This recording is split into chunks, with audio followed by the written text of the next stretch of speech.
YouTube पे कर दूं। Sir, how would you like to keep the flow of the program? एक minute Neha, वो संजय जी से डिस्कस कर लो, वासुदेवा जी से। फ्लो ऐसा हाँ जी, होगा जी कि पहले about between 45 minutes to 1 hour I will speak, unless मैं पहले खन्ना सर से पूछ लेता हूँ अगर वो पहले बोलना चाहेंगे, नहीं तो मैंने जो Okay, doesn't matter. so I'll start, then Anuj will supplement with IFC and audit report. If you wish me to start off the program, first 5-10 minutes I can take on the broader aspects, and then Khanna sir थोड़ा initial remark दे दो, फिर उसके बाद सब लोग करते रहेंगे, flow हो जाएगा फिर। कैसे करें? बस एक मिनट सर, एक मिनट स्टार्ट कर रहा हूँ। ठीक है सर। खन्ना सर, आप इनिशियल रिमार्क्स दे दीजिएगा, then we can proceed with the more technical and detailed part of it. Right. ठीक है, ठीक है। Then I start with introducing you first, and then Vasudeva sir, and then Anuj sir, as and when we proceed with the webinar. लो जी, start करें sir. Thank you everyone for joining us, welcome you all.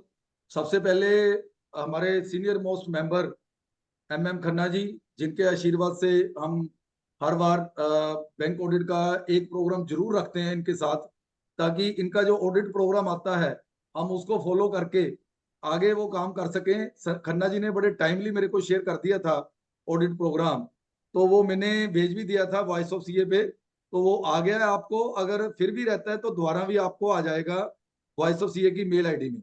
और उसमें quintal P Shah ji की जो पुरानी थी CBS commands की पीपीटी, वो भी आपको आगे होगी और दोबारा भी आ जाएगी। तो उसके बाद संजय वासुदेवा जी, हमारे पास्ट सीसीएम, और and he is handling the major audit assignments of all major banks. Then Anuj Dhingra ji has also joined, he is partner in the SC Vasudeva ji, with SC Vasudeva ji, and looking after the banks as well. Sanjay Agarwal ji, जिनके लिए इतना तामो झाम हमें करना पड़ता है, क्योंकि इस बार ये कैंडिडेट है हमारे सेंट्रल काउंसिल के, तो हमें ये काम पहले शुरू करना पड़ता है। हमने 3 साल पहले शुरू कर रखा है। तो हमारे भाभी सीसीएम आने वाले फिर से सीसीएम संजय अग्रवाल जी। और आज मैंने नेहा जी को, जैसे संजय जी ने बोला कि मेरी थोड़ी वो कोई दिक्कत थी, तो इस वजह से मैंने नेहा जी को बोला था कि आप इस प्रोग्राम को स्टार्ट करेंगे इन डिटेल। तो बाकी भी जितने भी हमारे पैनलिस्ट में जुड़े हुए हैं और अटेंडी भी बड़े अच्छे नंबर में हमारे साथ जुड़ चुके हैं, मैं सबका voice of CA chartered accountant association की तरफ से स्वागत करता हूं। हम सब जानते हैं कि इस बार बैंक ऑडिट कोविड से ही हमें निराश कर रहे हैं।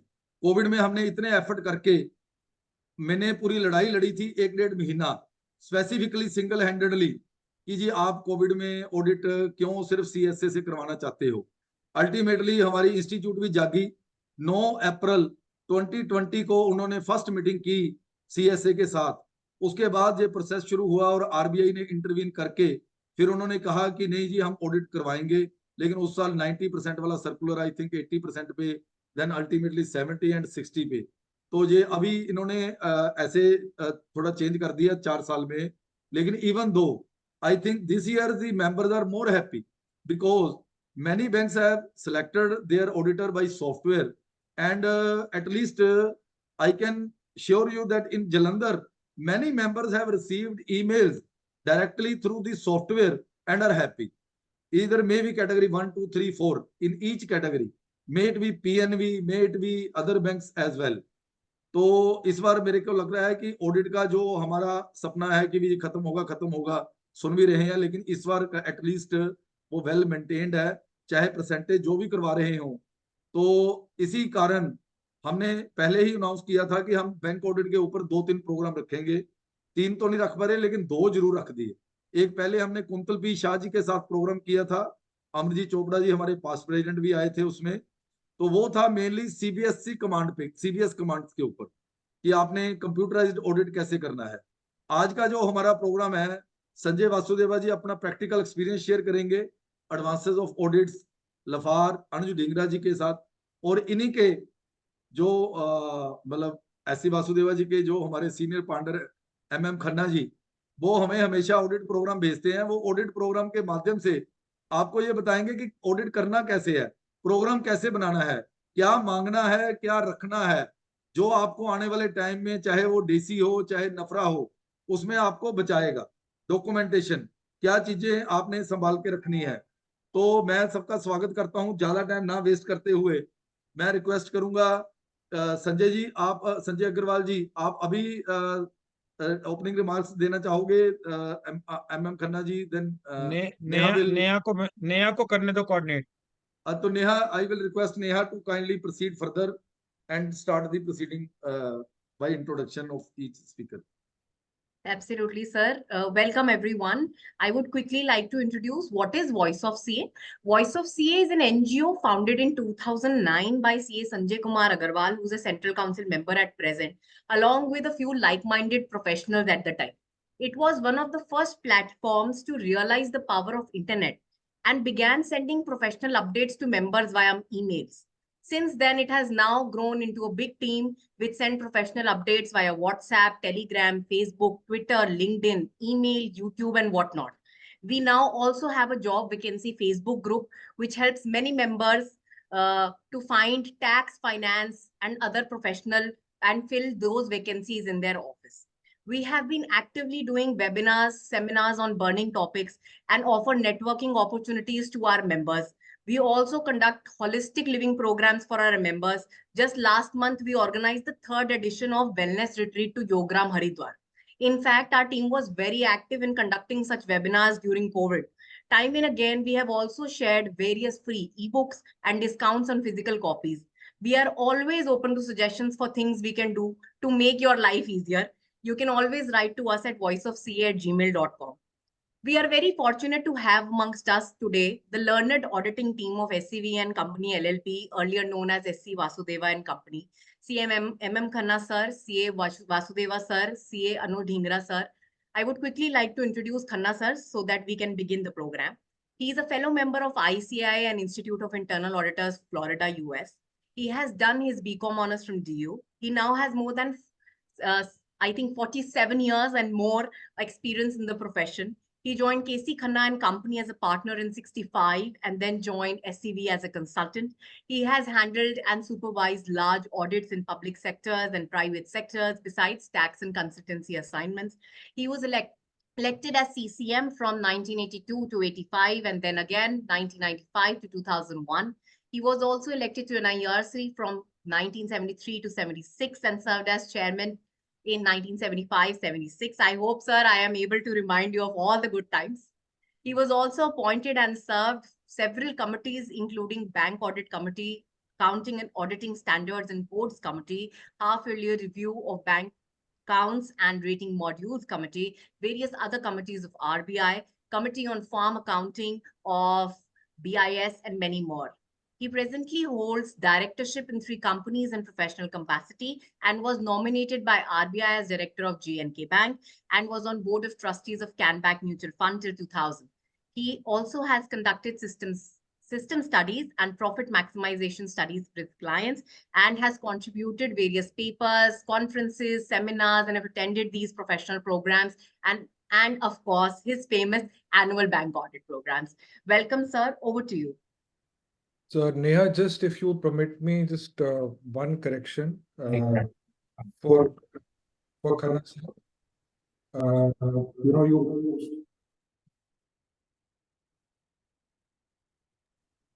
Sir, I've lost your voice. Voice चला गई, म्यूट हो गए सर आप।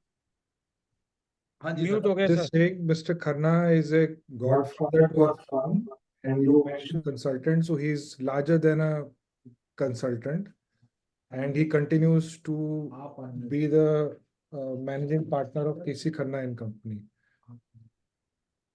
Okay, thank you. That's Noted, sir. Noted. that's only, yeah. Absolutely delighted to have you all here, sir. Thank you, Neha. In fact, I must, I feel very honored, and it's a pleasure for me to be amongst people who are much younger in age. I might tell you that the firm to which I belong started on the 1st of April, 1942. So today is, we have our anniversary on an April Fool's Day. I might put it in a lighter vein. But thank you for inviting an old fogey. I'm pretty old. I think I'm the oldest member here, and many of the members may not. I mean, they might have been students when I was already qualified way back in 1965, which is now like history and very ancient. So I'll try and give you some kind of a background before Sanjay takes up the meaty part of the whole matter. The way I look at bank audits is, I did my first bank audit way back in 1959. That is, I do not know how many of us were born at that time. How many you? I was one, of course. And it was an experience by itself. And in those times, we had to learn a lot by ourselves. And one of the things I learned from my very first audit was that banks' activities, whatever be the activity, they used to maintain a register. So if you were in doubt, you would ask for a register of that particular area and they would produce it. Now I've seen banking grow from that time, from manually maintained accounts to semi-computerization to full automation in today's world. Of course, I won't call it full automation because there are still manual interventions. That will happen in any system. No matter which is the best system that you adopted, there has to be manual intervention for items which are discretionary by nature or where management has to take decisions well beyond the norms which are set in. Now, so far as the audits these days are concerned, considering the time constraints, the severe time constraints, I think all of us should attempt this audit exercise as a kind of a project. We need not sacrifice quality if we have covered voluminous transactions within lesser time, within the time allotted to us.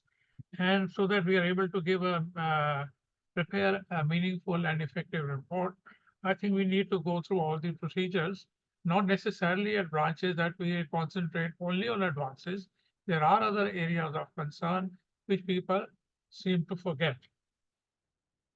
So the first thing that needs to be done is to understand the scope of the assignment itself, because many of the banks have stopped tax audits and they do not seek validation of some of the areas. So the terms and conditions of appointment and the scope of work must be properly understood so that they can plan and execute their work simultaneously for all the areas and be able to submit a report well within time. And the report, as I said, has to be very meaningful. Now, what is the most important part of it is to understand the very special features of a bank branch audit.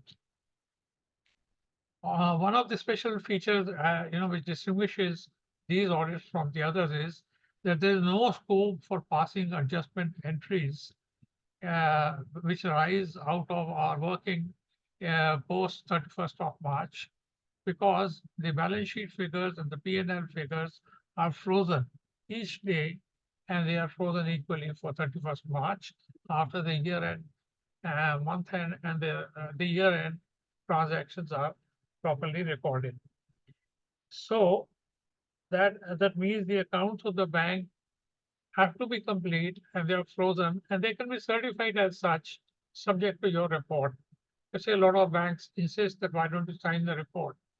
If you sign the balance sheet and the profit and loss account, if they are in agreement with the books of accounts, this will be subject to your report, which will follow, and you are given time, a reasonable time of 8 to 10 days or 12 days within which to finish it, provided you attempt the audit very, very systematically.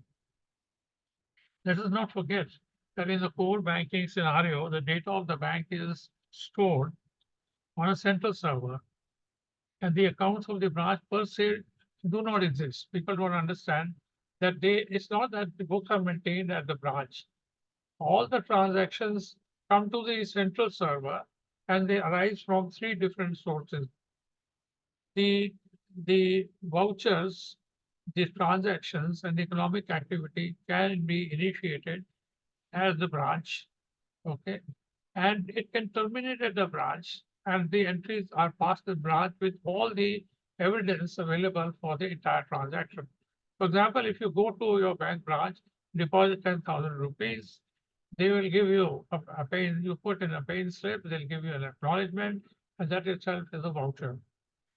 The scenario with the extensive computerization is this, that you are able to pass entries very, very quickly, even if they arise pertaining to the branch, but at other branches of the bank.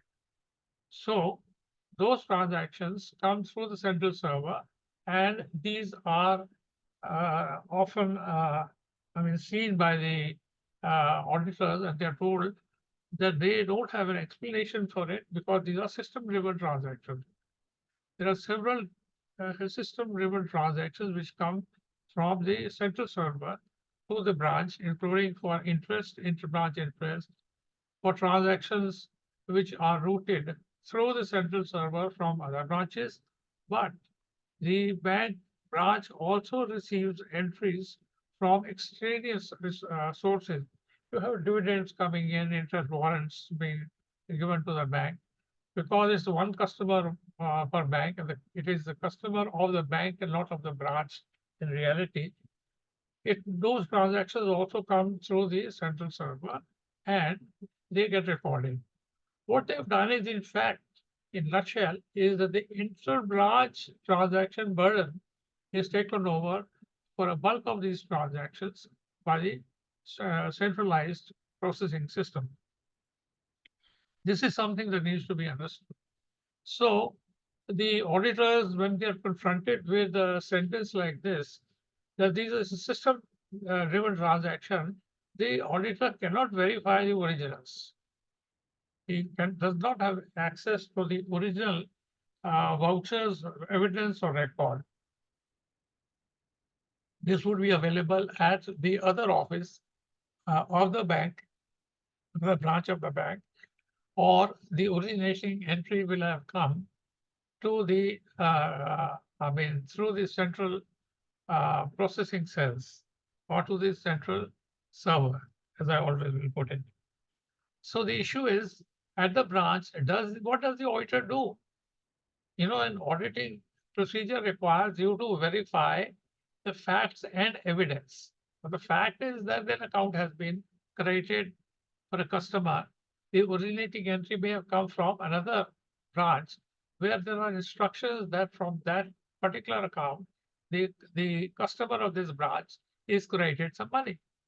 Say instruction is given that please from my account you transfer to so and so in the other branch so much money. Or you go to, you're in Chennai and you deposit 10,000 rupees in your account. So the original pay slip and voucher will be with that branch. The entry only comes here for which the originating evidence is not available. Here the issue, an auditing issue that has been raised over the years is, what does the auditor do? Does he accept responsibility for such a transaction where the originating evidence is not there? We have tried to draft out a note which appears in the audit program in the reporting section. A suggestion has been given that one can reasonably disclaim one's responsibility for transactions for which originating evidence has not been shown. So that one part, I think, is very, very clear. Let me just very broadly touch on this. This is the program that has been in printed form. It runs into over 250 pages. Now you will be surprised by the weight of the program. You know, people will say, we have such little time. How is it that we go through all this? The write-up is there. Mr. Sanjay, Vasudeva, and I have got together. They put their brains together to give an audit program, but which is like a book by itself. I mean, it's a bulky program, but let us not get scared. I don't want to scare you. This, you should view the two ingredients of this program. Number one is the ready-made material which saves the time of the auditor. And what is ready-made material? Normally, what will happen if you don't have this program? I don't have any other program, you're appointed as an auditor. So you would first have to start thinking of what laws you need to know, what are the regulations you need to be familiar with, what are the accounting norms and banking practices involved, what are the bank's instructions for obtaining uniformity in approach to various issues of the same type across the board, across the entire set of the branches. So if you start studying all this, you will take more than your 10 days only for study. So to be able to plan the audit, you need to understand many of the things. So what we have done is we have, to ensure that the reports come on time, try to save the time of the auditors for all the preliminary work which they're supposed to do. So there are ready-made letters of acceptance. Just copy paste it on your letterhead and send it. Okay.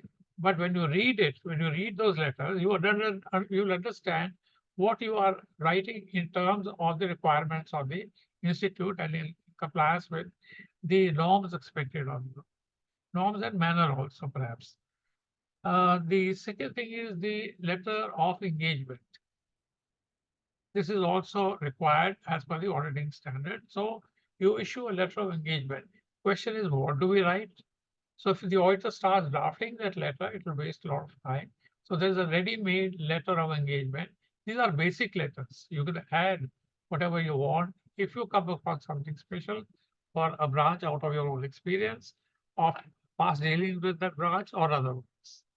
It's not that these are rigid. These are slightly flexible, but the meaty part of it is already contained therein. So you have the acceptance letter, the engagement letter, and then most importantly, what is the information you need from the branch? You're not going to sit at the branch and sit in your own office and start compiling all the questions that are relevant for the conduct of the audit, and so that you are able to draw up an audit plan. Even that letter is ready. This letter itself is half the program, half the audit program. It tells you what to look for, what you will get, and what you will ultimately report. So there are two letters. There is one letter of requisition prior to 31st March and one on 31st March. Of course, that is over yesterday. Yesterday was a holiday, so today it could be sent out to people who started the audit for the year-end procedures for verification of cash and other similar items. So there are ready-made letters which can be used. Okay, so it takes away a bulk of the papers that you have seen. Now, the auditor wants certain information, and that information needs to be in a kind of a standardized format. So we drafted out those formats in which you will receive the information. And if you are doing more than one branch, you will get the information in like manner so that you are able to compile your report in a better way. Gives you all the information that you basically need. It also brings out certain analytical procedures that you need to look into. Now, the audit program is in 34 pages, but covers every single head of account. The entire program may not be required. Many of the items may not be there at the branch, and therefore you can complete the audit program by writing not applicable to the other items, so that you have covered from end to end every aspect of the bank audit, branch audit. Now, the peculiarity, not I won't call it peculiarity, the good feature of the audit program is it gives you headwise what you have to do. And on the inverse side of the program, there are notes and instructions on legal requirements and an understanding of the fundamentals. So if you get stuck somewhere, you don't have to revert back to your office and look into it. Then you come to the reporting part. Now the reports are also ready-made reports. Just copy paste, include the items that you've seen and observed at the branch, and your reports are ready.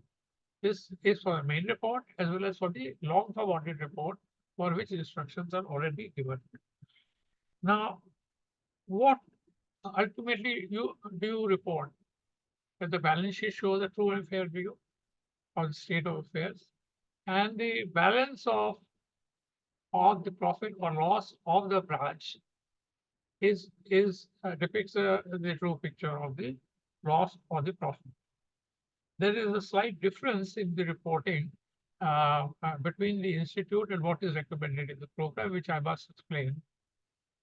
The institute, right up to 2009, was following the Banking Regulation Act insofar as the reporting on the profits or loss is concerned.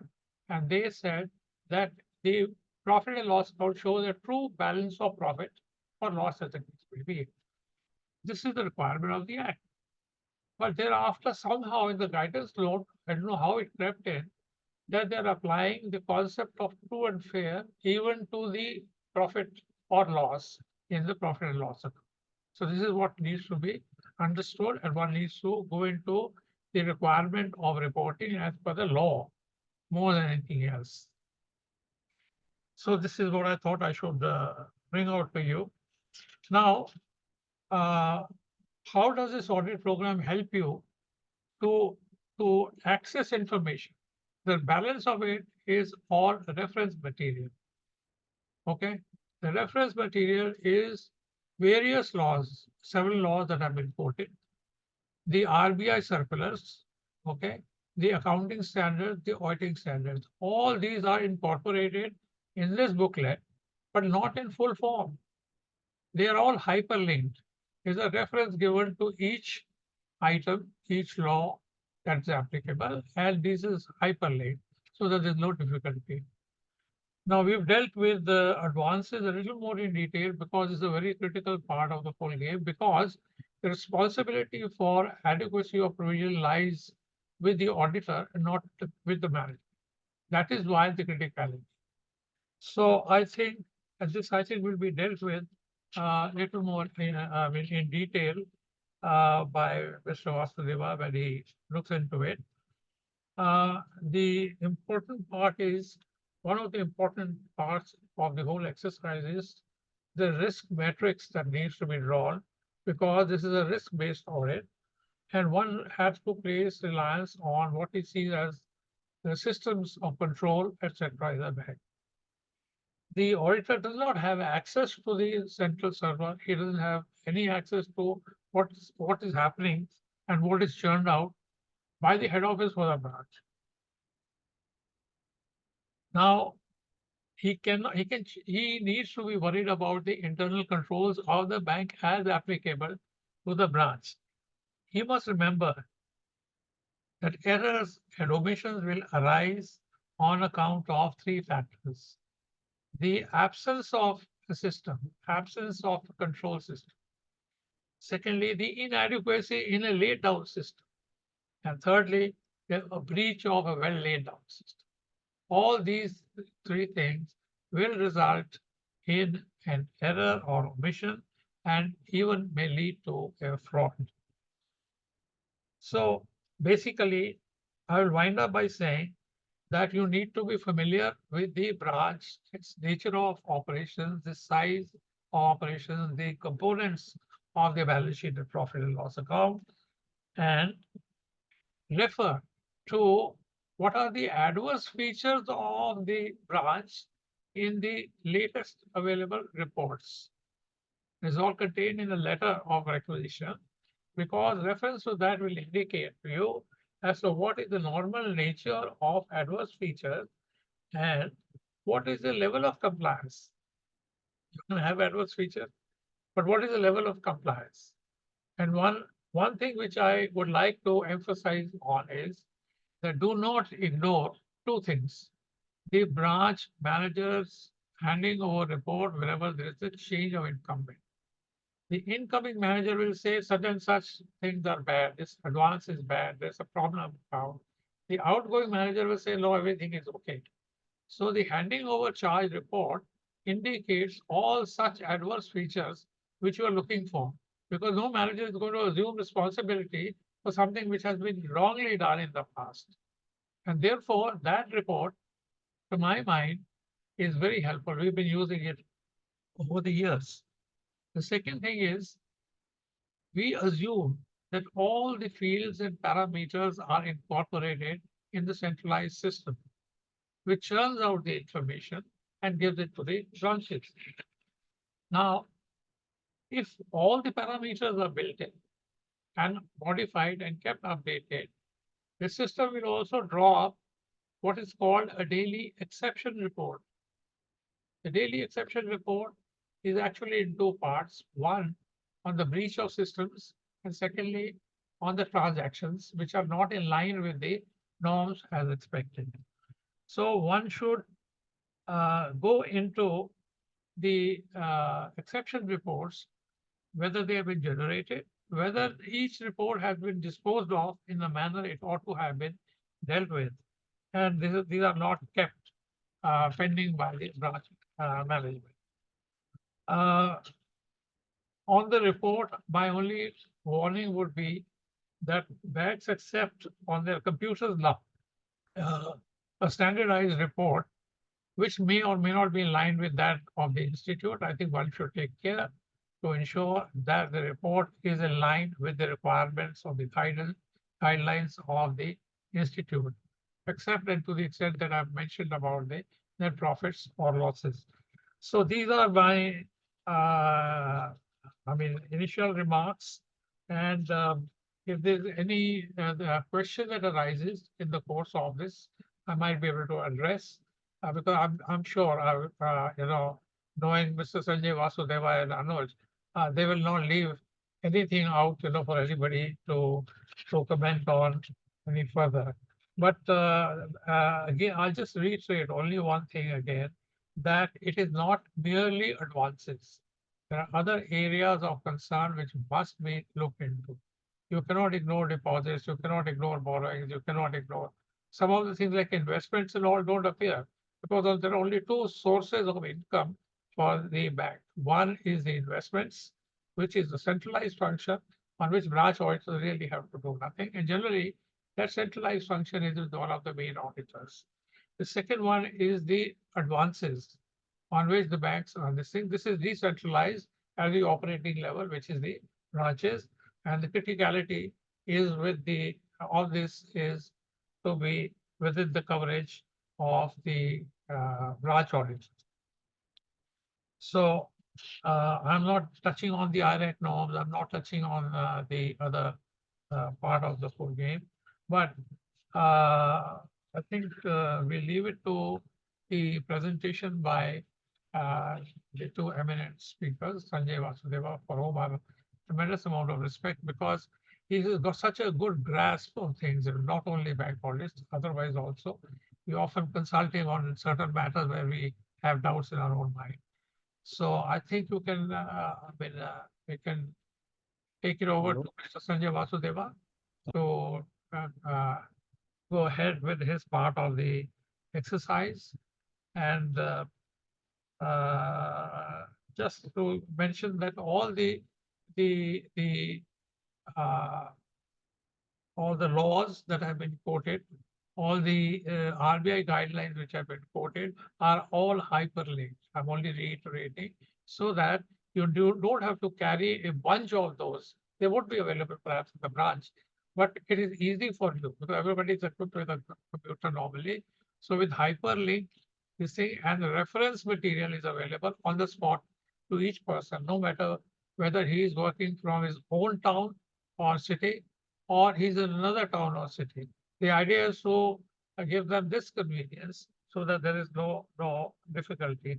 So broadly, as I said, I will summarize that this program contains it has two ingredients, two parts. One, which is ready-made material to be churned out immediately. And the other part is the management representation letter also is drafted. If the manager says, I cannot answer all these questions, that draft is also given in this. So one has to go through that and take a view on various issues. So over to you, Sanjay.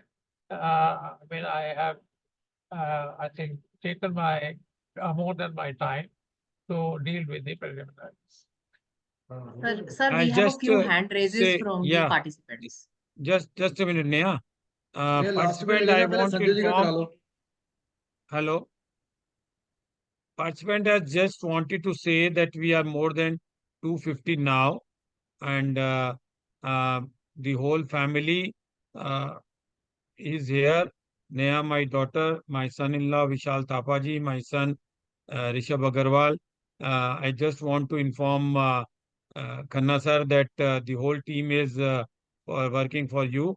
And sir, one of your ex article, Ravi Bansalji has said in the chat box that he want to touch your feet virtually also. We have tried to make him panelist and allow him to do that honors, but somehow he is either technically is not in a position to say it.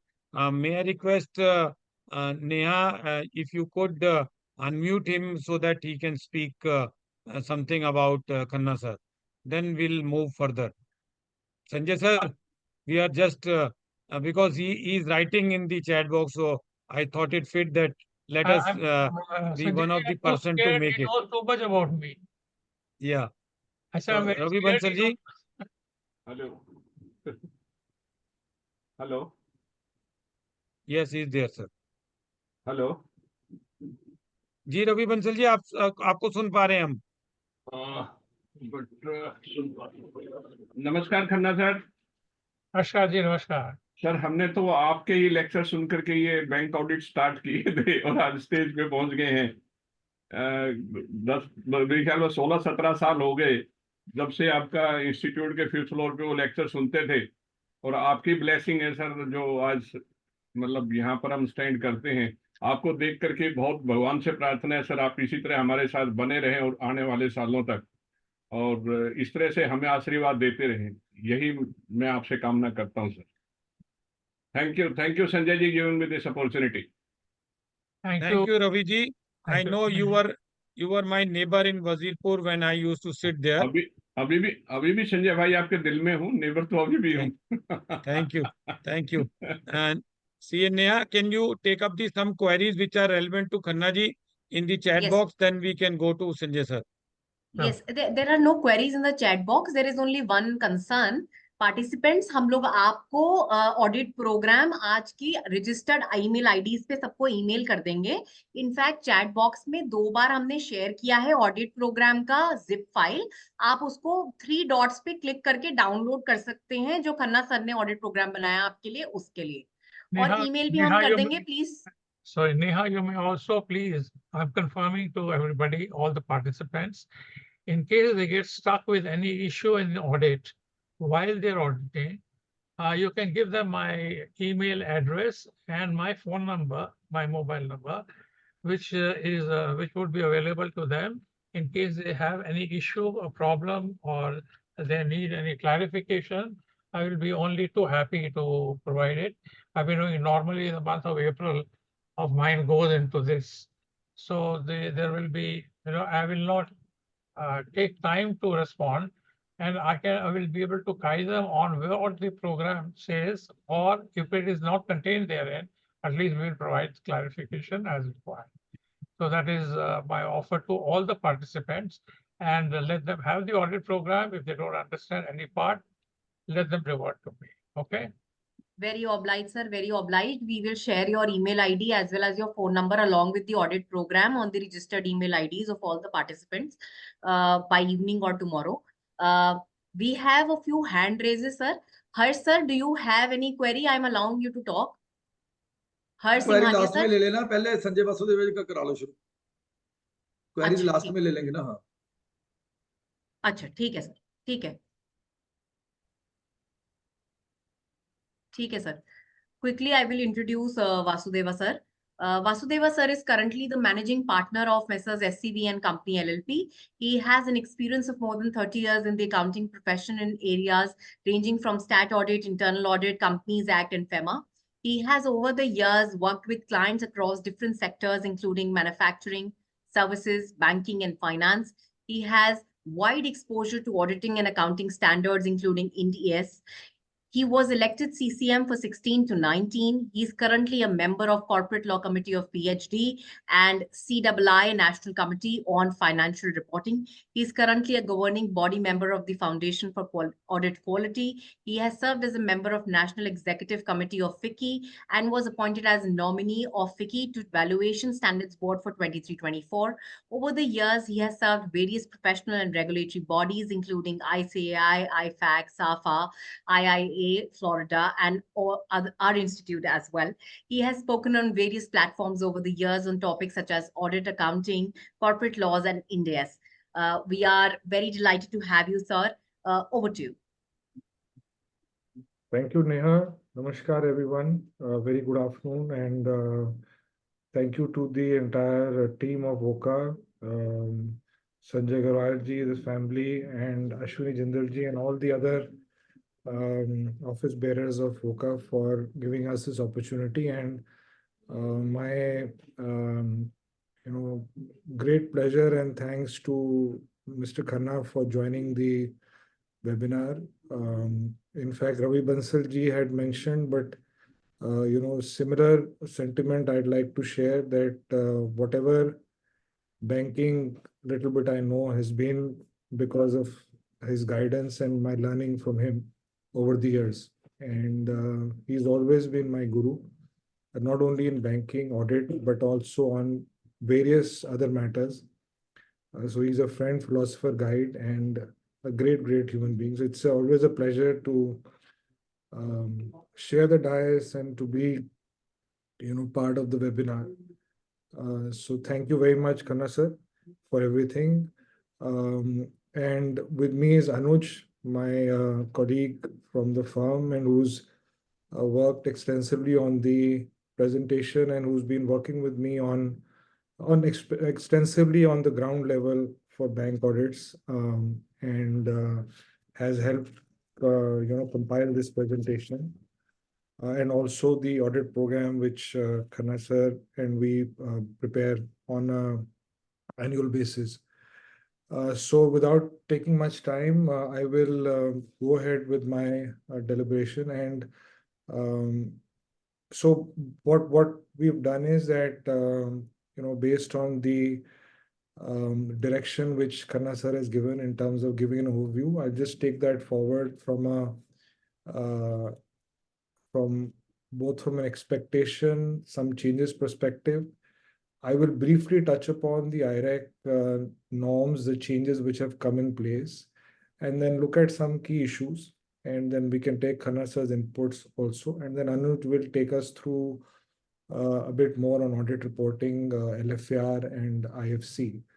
And we'll take up some queries towards the end. So the presentation, we will have a more focused approach from the presentation, and we'll share you the full presentation thereafter. So can we move to the next slide?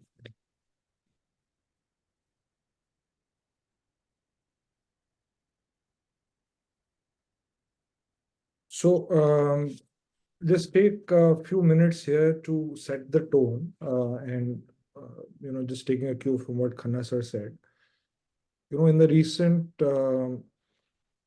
conference which the NFRA had organized, and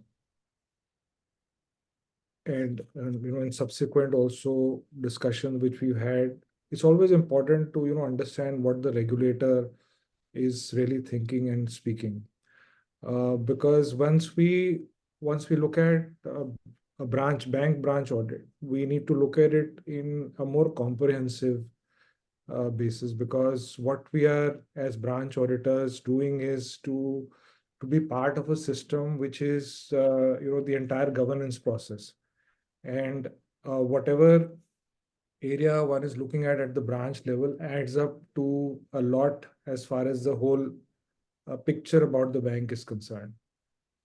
So just to share with you what were the thoughts of the chairman of the NFRA in that recent discussion. He said that in the entire governance process, and this was talking about the governance framework. So in the governance process, there are 5 let's say, key players or lines of defense. The first is the management, then is those charged with governance, which is audit committee and the board. Then you have the auditors, you have the investor forums, and you have the regulators. And I think it's important to understand that when we are looking at the entire governance or the financial reporting ecosystem, the role of the auditor is more and more important. Obviously, there needs to be an understanding amongst the society and the regulators that before the auditor there are two other lines of defense, which is the management and the those charged with governance. But from an auditor perspective at the branch level, so what is the expectation from a branch auditor from, let's say, the management or those charged with governance? It's important to understand. So from the management perspective, I think it's not just to go ahead and carry out the audit, but to come up with, because as branch auditors, you are the eyes and ears of the management also. So are there things which you can see which the management is not aware of? I think that's really because you are at the ground level and you are an independent entity, you are an independent person.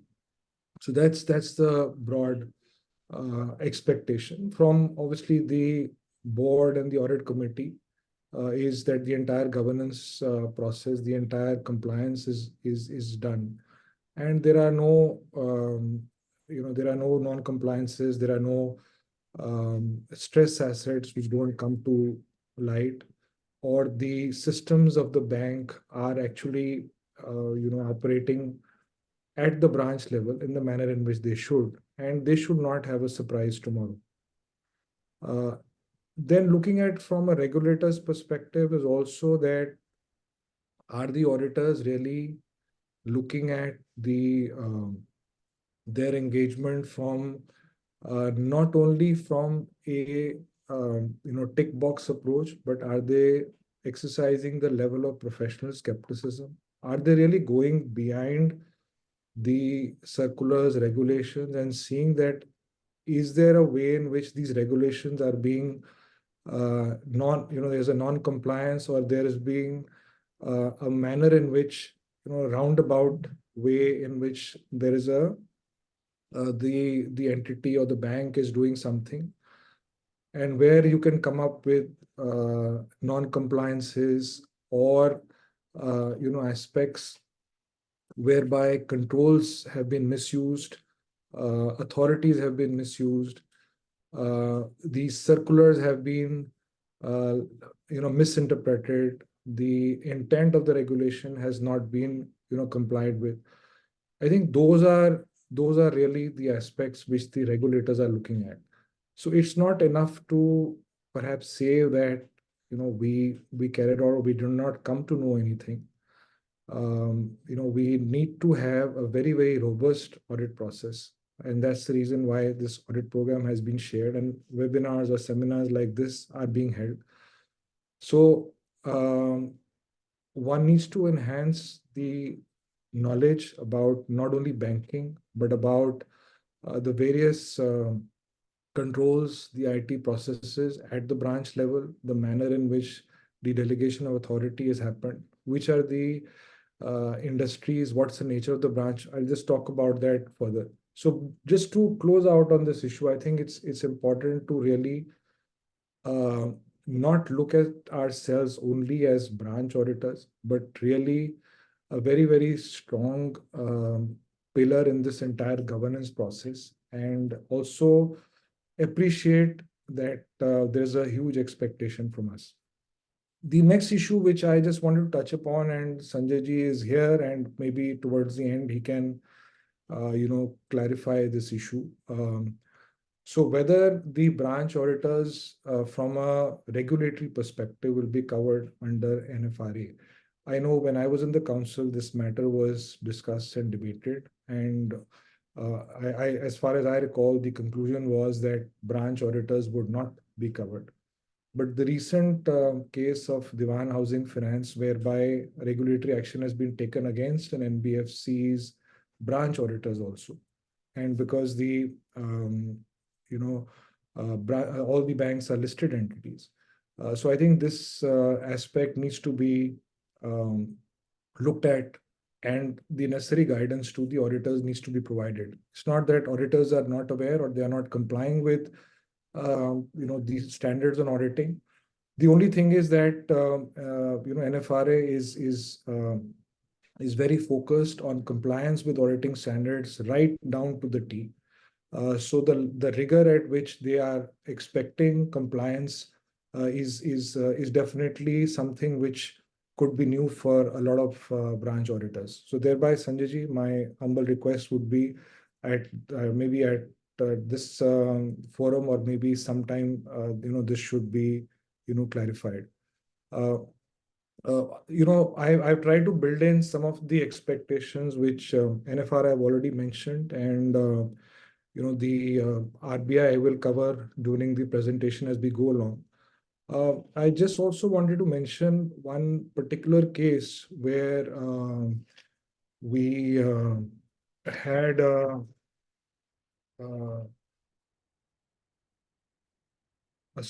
we had a reference from CBI.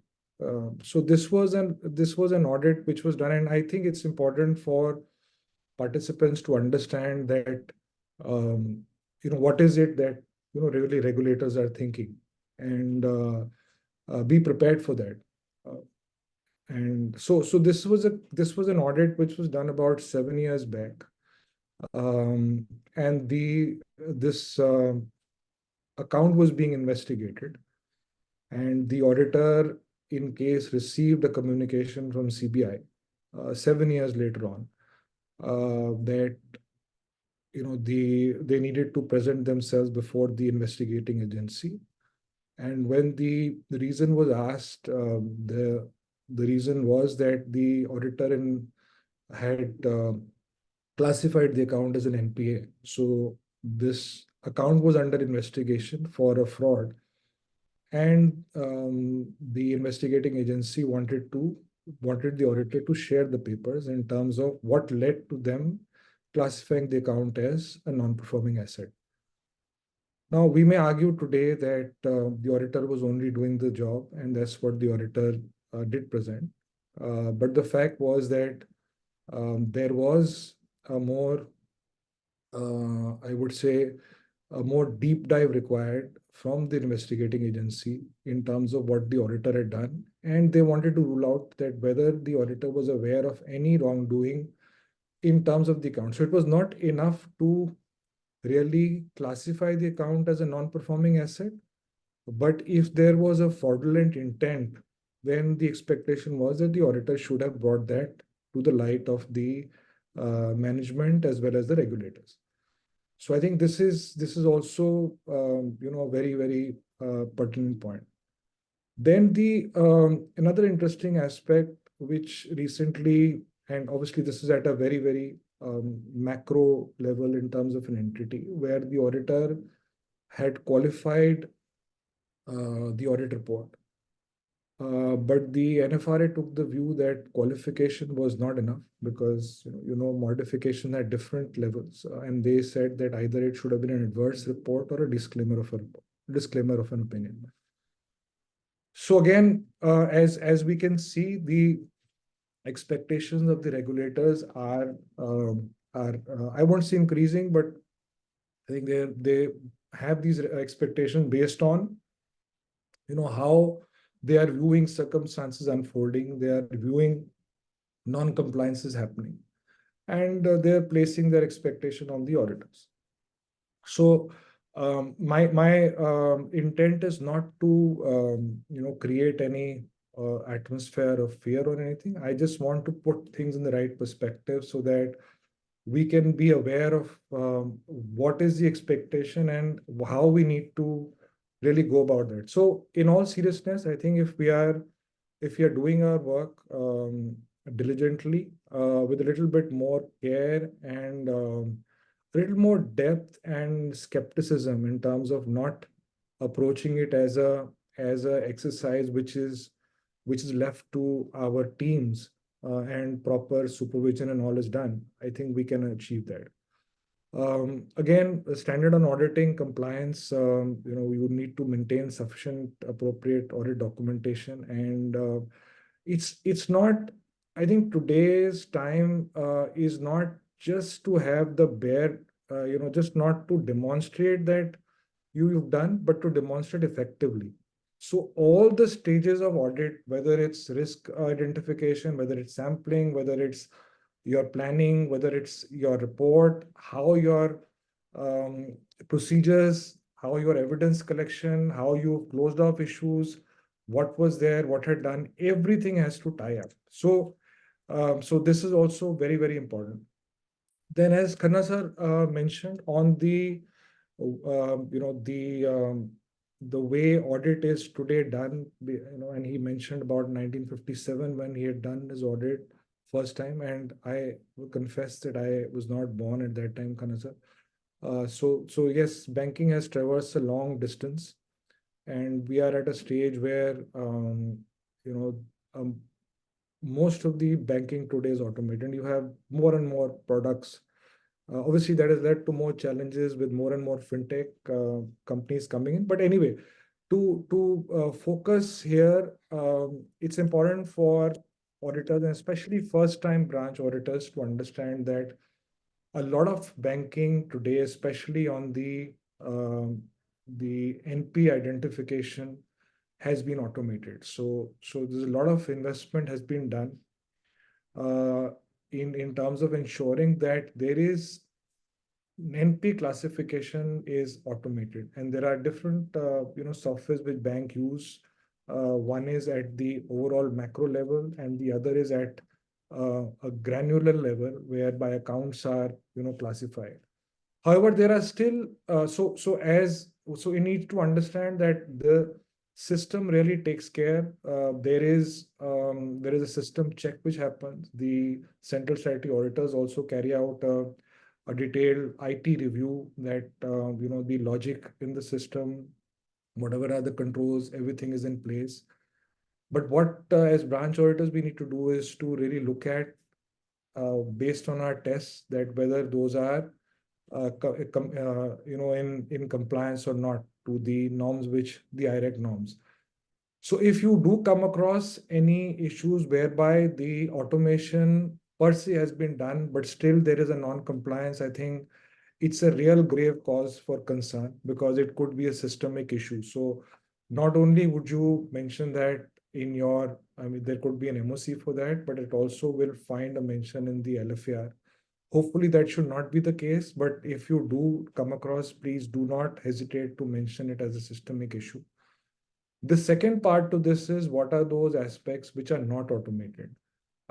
So for instance, one of the aspects which I mentioned here, and banks, and this is something which, RBI, despite having come out with clear instructions about full automation, there are banks have still not, automated, certain NP related aspects. One is on the unrealized interest.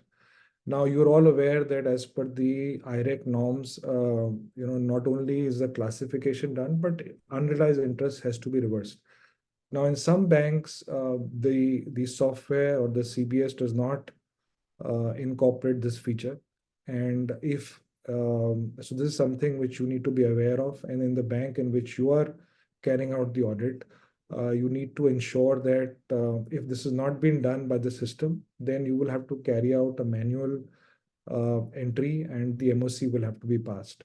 The other is with respect to restructure advances, with respect to certain concessions given.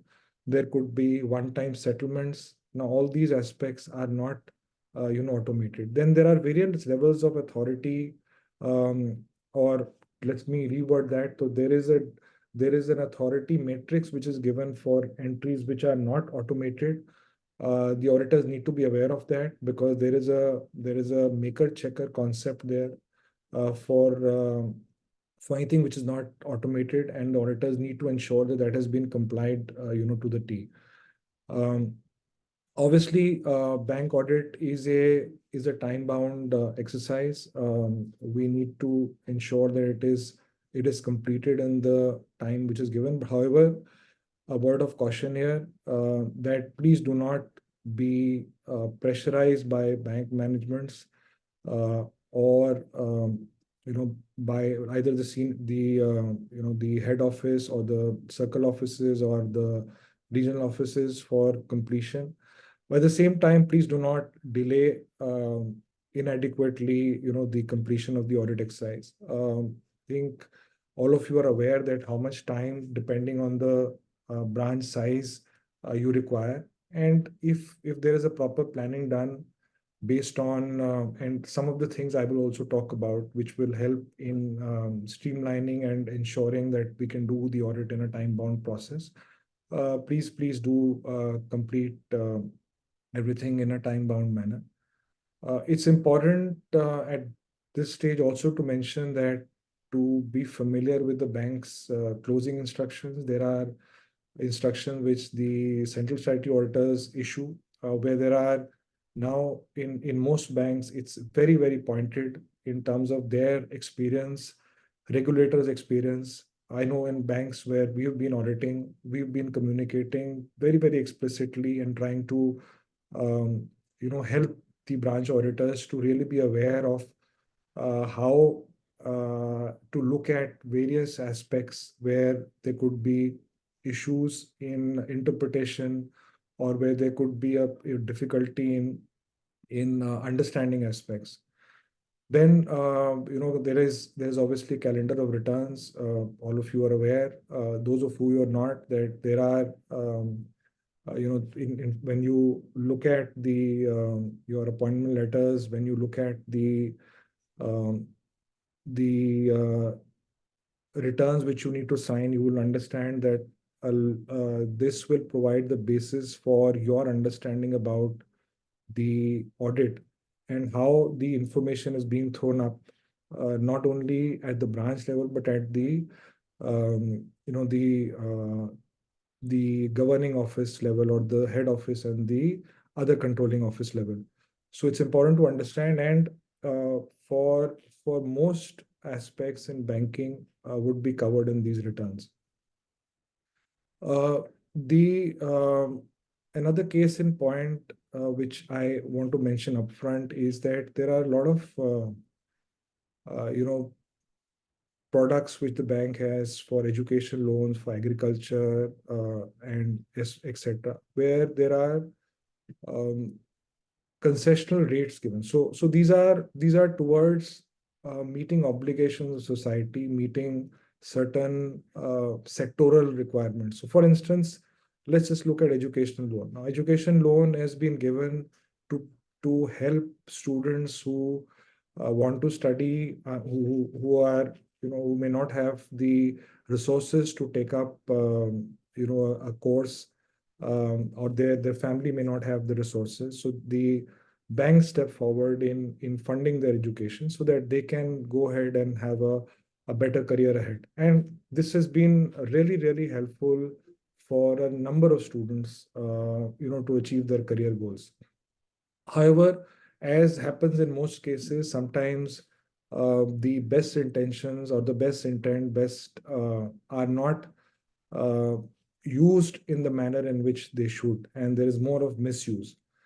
So we need to be aware that are the loans for which there is a concessional rate of interest given, or these are priority sector, are they actually being used for that? Now, there have been many cases where we've also come across where loans have been taken. The students have left the course, so they have taken up some alternative vocation, whether in India or overseas. They have not taken further. So the loans have to be. So there are various stages at which disbursement takes place. So there are disbursements. Let's say 1 or 2 disbursements have taken place. The next disbursements have not taken place, and the loans have not been repaid. Now, technically, if you may, so there is a time period in which the loan can be repaid. But however, whether it is meeting the intent or not is something which the auditors need to really, really examine. They need to inquire from the bank. So if you find that there is there are cases whereby education loans have been given, the dispersal has not happened in line with the required as per the sanction letters. We need to really inquire that whether the student concerned is pursuing the course or not, whether the he or she has dropped out, and what is the repayment schedule going forward. So just wanted to highlight these issues to give a sense of how we need to. So there will be other aspects which also we'll talk about. So if we can maybe move to the next slide. Anuj. So this was just a overview.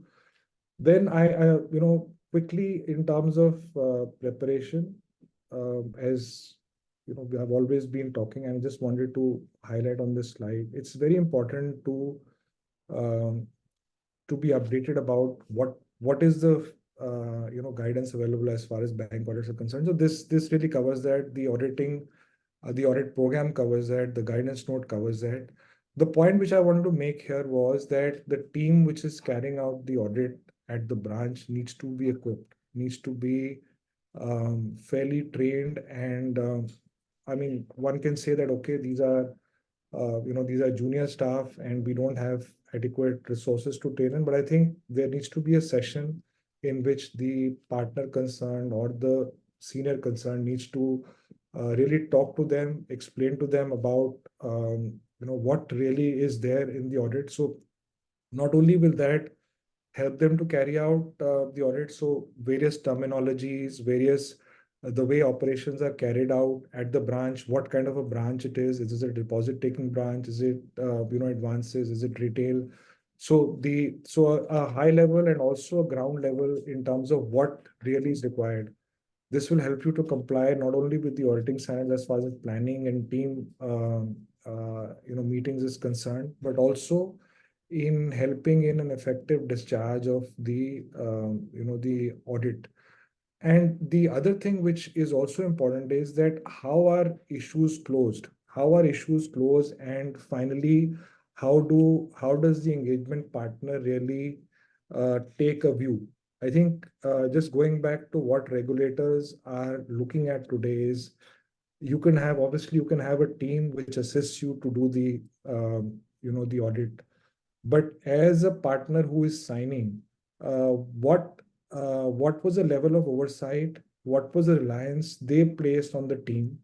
How were issues concluded? What were the questions asked? And um, because finally the ownership of the opinion has to be taken by the partner concerned.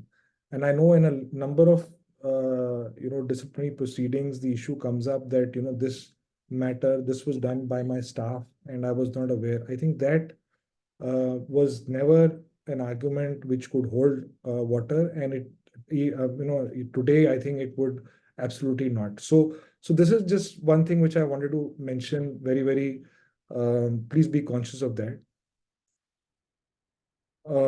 Then from a planning perspective, I think it's just important to understand, as I mentioned, the kind of branch, looking at the numbers, previous year and the current year. What's the level of NPAs? Has it gone up, gone down? Interest figures, does it relate to the advances in place, both deposit and interest? Unrealized interest, does it add up to what is the level of the non-performing assets? Have we access to the previous year reports? Have you looked at the concurrent audit? Any RBA inspection done? Any audits done? And the previous LFAR. Also ensuring that there is an expectation that these are really concurrent audits are being closed off in time. If there are stock audits which are being done, have the reports been submitted and have we really looked at that? I think that's really, and concurrent audit issues are being taken up, they're being closed or not. So I think that's very important. Then on the decentralized, I think I talked about the IT function and what is really happening at the branch level. Again, a lot of automation has happened, but essentially the sanction letters, the documentation, the visit to the the borrower, the stock, everything, stock statements, everything is monitored at the branches. So it's important to understand that all that interaction is still there at the branches. So one cannot say that that is all handled at the head office or the controlling office level. Khanna sir talked about daily exception reports. I think it's very important. It's fundamental, in fact, today, because with the level of automation, it helps um, to focus on the right areas, to focus on the right accounts. And my suggestion and our team's suggestion is that one of the thought process, or one of the ways to look at it is that, okay, look at the exception reports in December and see which are the potential NPAs, and then see if they are being classified as non-performing asset towards the year end. But maybe you can go a step further and review from in your sample size the entire, the account, the exception reports for those accounts for the full year. And if you see accounts continuously coming in and out of the potential NPA, then you have a case for seeing that these are really, really accounts which are weak accounts, and maybe go a little deep and to see that, okay, how is it that these accounts have been, if they've not been classified as non-performing asset, how is there actually a recovery which is happening? Is there something else? So it gives you a meat to really look at further. Then I think Anuj will talk more about the LFR and memorandum of changes and other certificates and attestation. The Khanna sir also talked about the the audit program, and I think we've mentioned this there. Audit engagement letters. So there is a letter of requirement which is a pre-engagement activity where you can request the information which is required. Audit plan based on your auditing standards. What's your audit strategy? All this needs to be documented. Also, the samples which you are going to take. And I'm just going to talk about that a little bit more in the next slide. And management representation letter. So not just a standard representation, but if there are aspects where the branch is representing on aspect where evidence is not available, I think that needs to be taken into account. So if we can just go to the next slide. Yeah. So here is a broad I would say picture about what one needs to look at when you are selecting advances. I'm sure you can go through this in more detail, but it's important. 2-3 things are important. So basically, what we are saying is that so there is a threshold which RBI has prescribed as far as 10 crores or 10% of branch advance portfolio, whichever is less is concerned.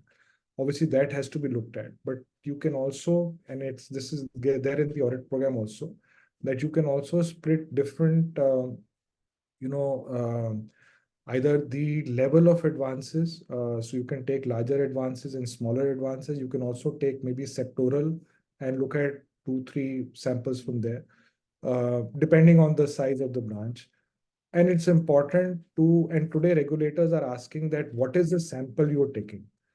So it's important to also understand that we are moving, not only are entities moving to a level of automation, but even auditors are moving to a higher level of automation where they're using more and more data analytics to look at the entire population. So what the regulators are looking at is fine. This is the sample you took. This is the sample size you took.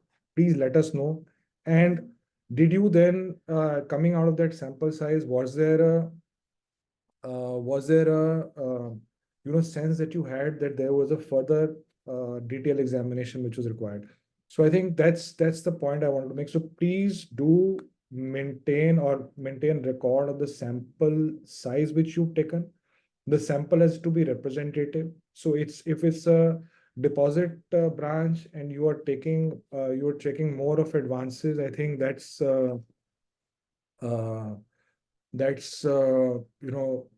it's going to be difficult. Or if a branch has more of retail accounts, or if the branch is more of housing loans, and if we not looked at those aspects or those samples in more detail, then I think you will have a big challenge in terms of justifying that you really did a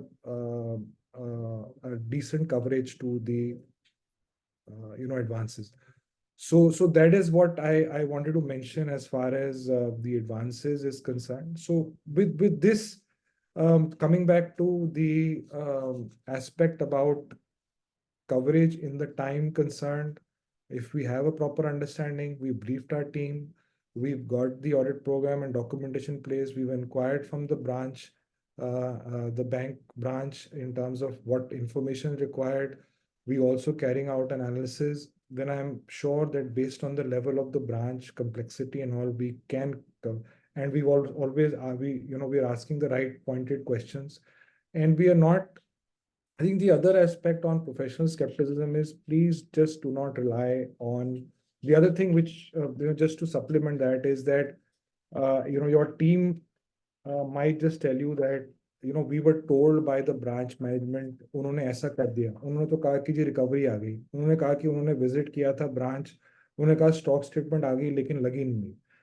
Now these are aspects where tomorrow, if you conclude without actually going really into the depth and seeing that actually is that evidence there, agar stock statement aa gayi, to is it there, has it been put on the CBS, if it is not, have we examined, is your team examined that or not? I think those are aspects which will very difficult to defend tomorrow if there are challenges. And so I'll just take a pause here and then just move to the next section very quickly. This just 2 minutes I'll spend on that, and then yes, Anuj. Yeah, so this is a broad structure of the advances, in terms of SM, what really constitutes an advance, what is standard, regular. Now, even under standard, you have the SMA category. Yes, next. And this is the latest IRX circulars, April 1, 2023, where the RBI has consolidated or all their earlier regulations. So they had made, so there's no major change as far as there's no change as far as the current IREC norms are concerned with regard to the last year. And I did cover in the last year more detail. So quickly, if we will just run through, so there are no changes as far as your definitions are concerned on out of order. There is now the 90-day period is not from the balance sheet date, but can be at any point of the year. As far as the moratorium is concerned, on principal, interest has to again 90 days, not only from the end of the quarter, but from 90 days, that has to be seen. The SMA classification similarly continues as it is. There is now a day-end process which is required. So 90 days has to include the day-end process also. So that is also a case in point which one needs to do. And one very important thing, just coming back to the earlier slide, can we just, yeah. So this is very important that now the requirement from RBI is that the exact due dates of repayment are mentioned clearly in the agreement. And at the branch level, when we are looking at the sanction letter, it's a very important for the auditors to look at this and see that this has been correctly fed into the system. Because we found sometimes discrepancies, sometimes when you want to, because as Khanna sir said, and he's repeatedly said that whatever goes into the system, one needs to see that the quality of input will determine the quality of output. Now, if the quality of input is not correct, then the quality of output is not going to be okay. So it's now once the date of repayment, there's a date, if there is a moratorium, everything has to be correctly mentioned. So please, a sanction letter is a governing letter. Agreements are very important, integral part one needs to look at. So I just want to mention that quickly. We can move to the next one. Then upgradation, again, very important. You cannot have part recoveries for upgradation, especially if you have different loans. One is NPA, the other is not. In all cases, if you want to upgrade, then you need to receive the entire amount before the upgradation can be done. So we can move to the next one. So there were some examples, and we've talked about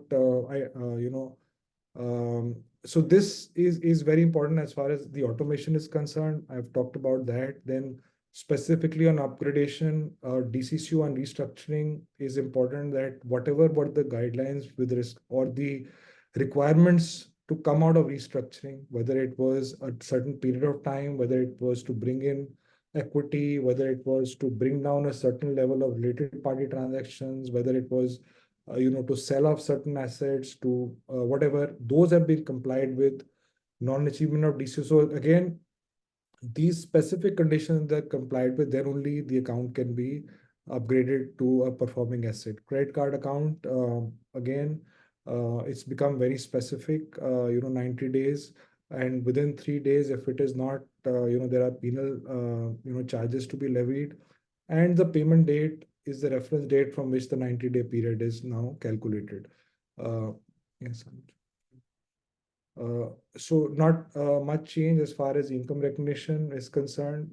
It remains the same as far as we have to take an realization basis, exclusion for government guaranteed. It's applicable for government guaranteed accounts, but exclusion for the NSCs and KVP life insurance policies if you have adequate margin. This is not applicable for gold loans and for any other asset-backed loans. So this whether for classification or for income recognition, the exemption. Appropriation of recovery needs to be on a consistent basis. Ideally, should be unrealized, charges, unrealized interest, and interest and then principal. But again, it has to be consistent, and please ensure that it is followed, year on year basis. I think it's also, I'll just touch upon some aspects here. So we talked about the appropriate internal system, and that is where the branch auditor's role is very important to validate that the system is working. One thing which is also important is that the security value has been fed in correctly. Obviously, security is not a consideration to determine whether an account is NP or not, but the security valuation, because when the account turns NPA, at that time, there's a lot of issue which happens in terms of the correct security valuation. So please ensure that that is accurately fed in.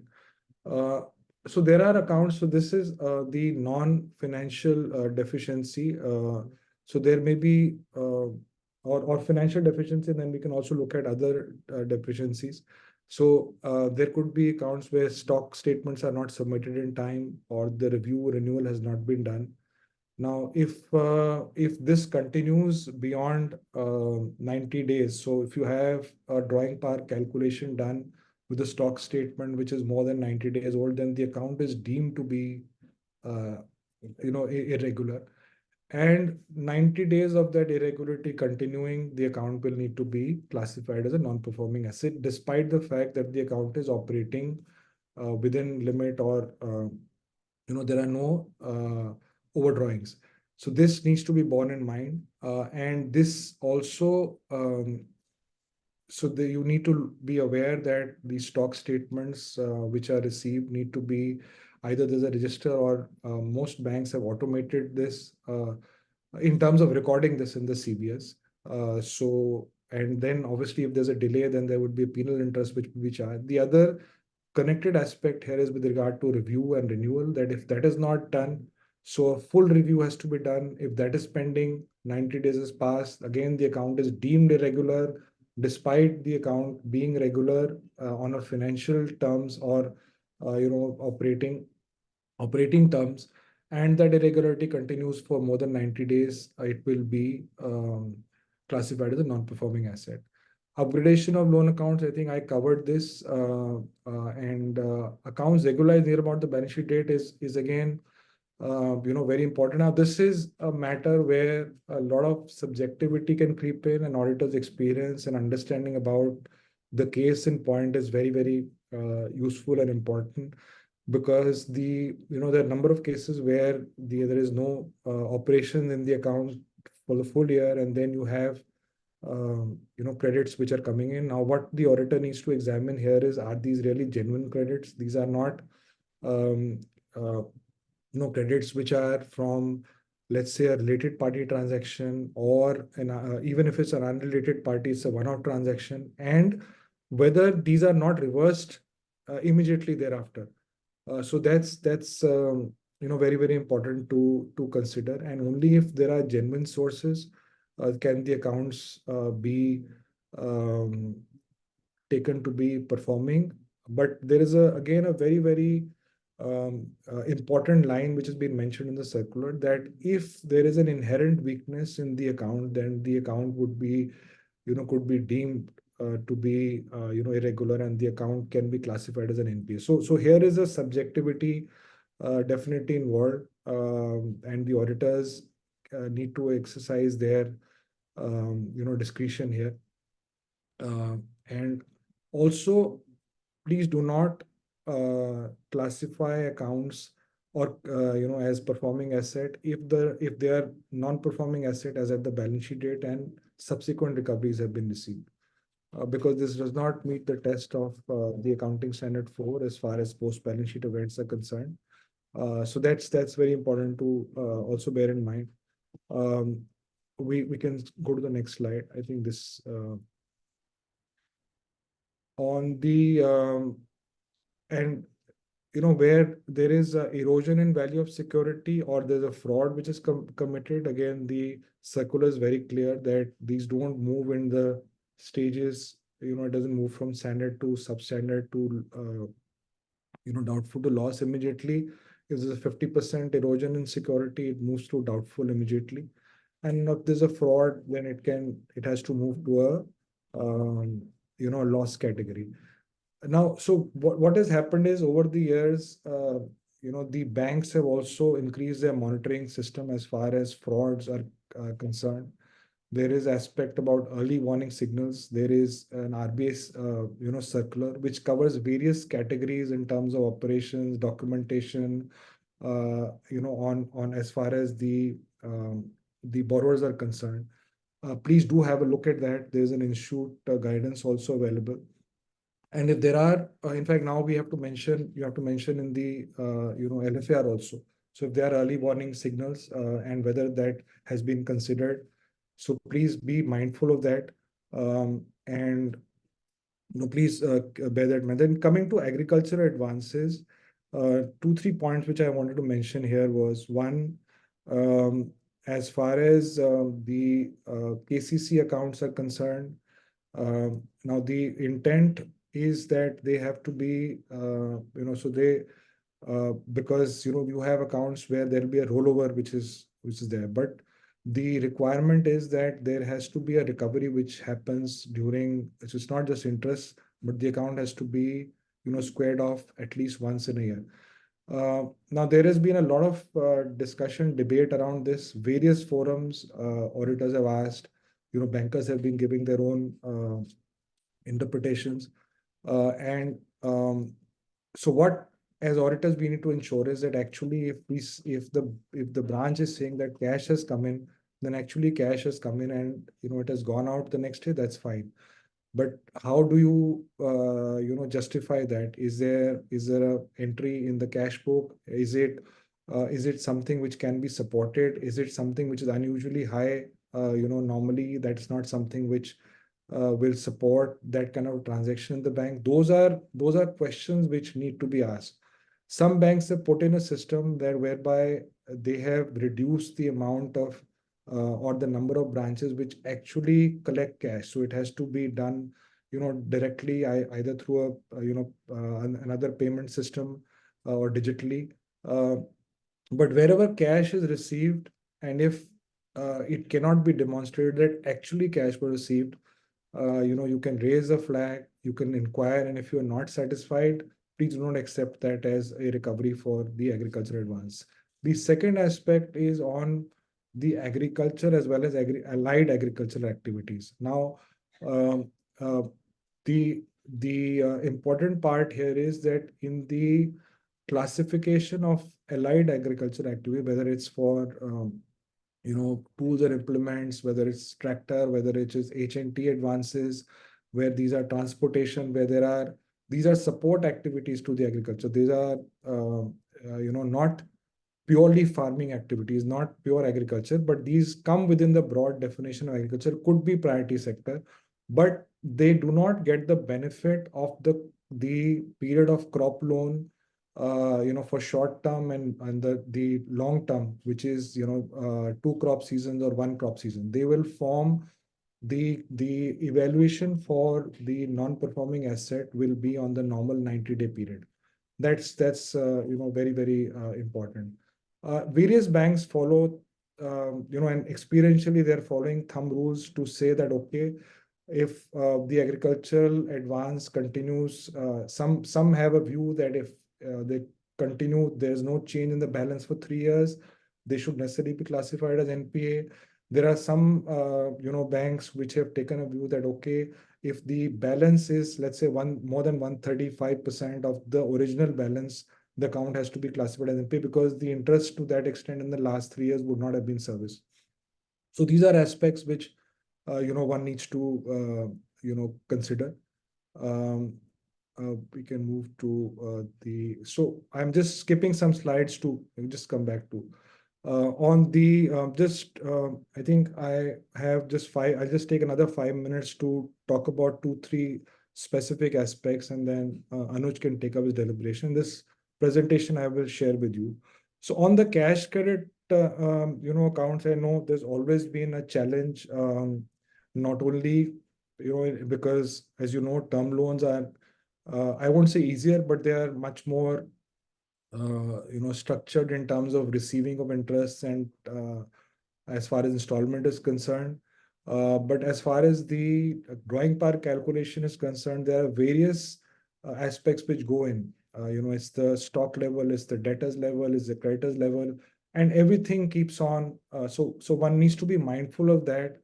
I've already talked about the stock statement, the non-financial parameters, but the quality of stock statement also to understand that what is the nature of industry that we are seeing. Is it, and the stock levels, do they justify, that is the raw material really required for that long? Are there 2 months, 3 months which they are showing? How does it relate to the sanction letter? I think that's just going back to the sanction letter. What is it that was mentioned there when the assessment was done? And today, if we are getting stock levels where, let's say the raw material or the WIP or finished goods are, elongated, then it shows that, there is an overfunding which is happening, and it does not justify the operating cycle of the entity concerned. So that is something which one needs to look at. Definitely on the samples which you have taken, please do compare the balance sheet, the last audited balance sheet, and with that, the stock and the creditors level. And if there's a major variation there, in fact, we have, a template available where you can calculate based on your GST, turnover, your GST numbers. You can calculate the turnover, you can work out the drawing power, and then if there's a major variation, the auditor concerned can take a view that the drawing power needs to be recomputed, or is it a more systemic issue, and then reported in the LFR. So these are aspects. Then there are aspects about creditors being taken, not being taken, rightly being considered or not. What are whether advances need to be taken as part of for drawing power considerations. All this is there in your sanction letter. Please look at that. Whether the related party debtors need to be taken at a certain level. What is the margin to be taken there? 25%, 40%, if there's more. So basically, banks and branches will do everything possible to see that the drawing power is calculated to ensure that the account does not turn a non-performing asset. So I think that's something which auditors, I know over the years, have been looking at it, but especially for the first-time auditors, you need to be aware of this. Please do understand this nature, and if there are challenges there, you are free to rework the drawing power and to look at and to report that in the manner in which can give the correct picture. Then I think this reversal of unrealized interest at cover, yes, one-time settlement. In case of one-time settlement, if the account is not fully, you're not recovered, then it is, the requirement is to keep it under an asset under collection account, which is a liability, and you don't square off the account. That's and you can ask for the policy of the bank in that case. It's not that we can reduce, the advances. So their advances will be there and the liability will be maintained. So whether that is being done or not, that needs to be looked at. I have looked at, we've discussed about URI, the subsequent recoveries also, multiple extension of. So in case of accounts where these are project loans, and there is now a requirement for a DCCO, which is the date of commencement of commercial operation, which has to be mentioned. There have been cases where this is extended, and this is again a non-financial or this is a non-operational aspect where account can turn non-performing asset, because if the account does not achieve the date of commencement of commercial operation, then the account will be downgraded as a non-performing asset. But there is a relaxation available for certain criteria, which could be, because of promoters, because of regulatory aspects. What one needs to see is that repeated extensions do not exceed the full time period given in the RBI circular. I think that's very, very important.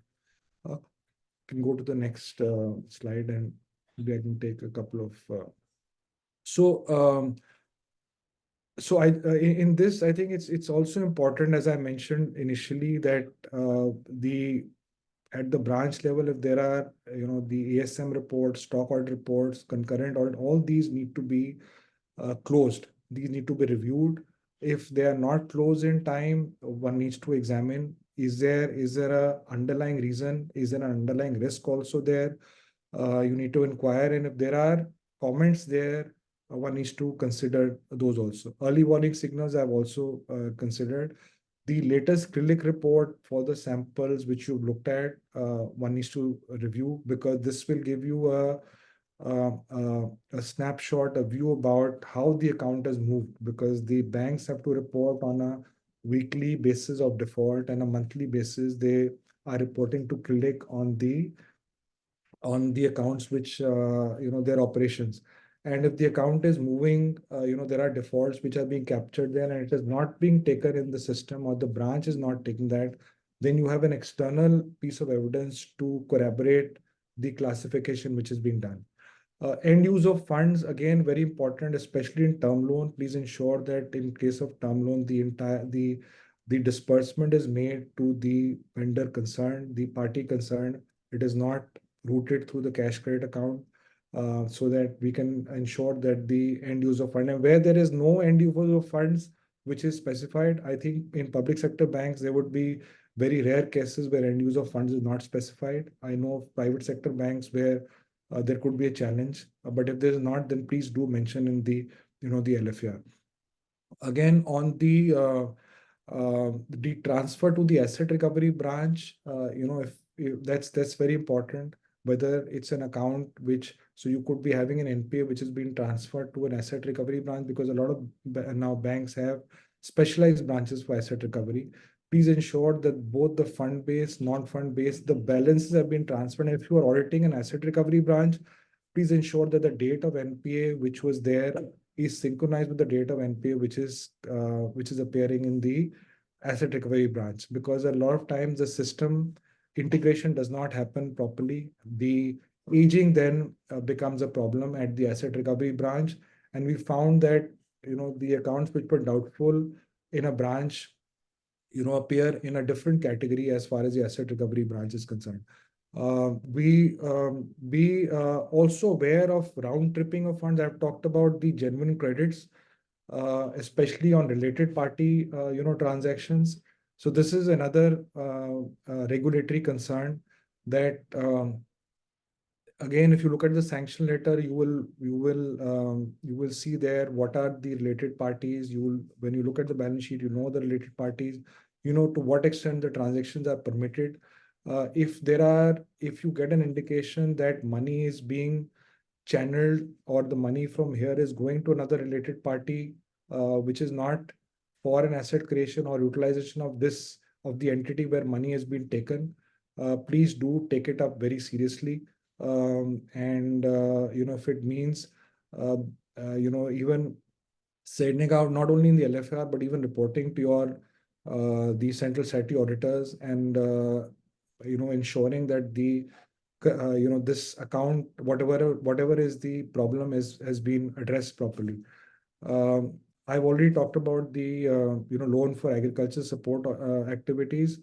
The another thing which I just want to touch upon, other than advances part, was the unauthorized operation as far as the internal office account. These are parking ledgers. A lot of times these are used or misused and abused for routing transactions to ensure that um, the account in a certain category continues as a performing asset. Especially this is those cases of CCOD accounts where the balance is below the drawing power or sanction limit.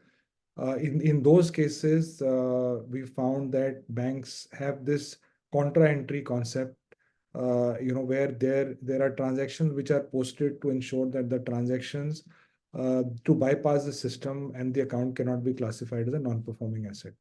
So these were some of the thoughts I was able to look at. I will share this presentation, and I hope that with these inputs, with whatever I mentioned, you will be able to carry out a more effective and a time-bound audit.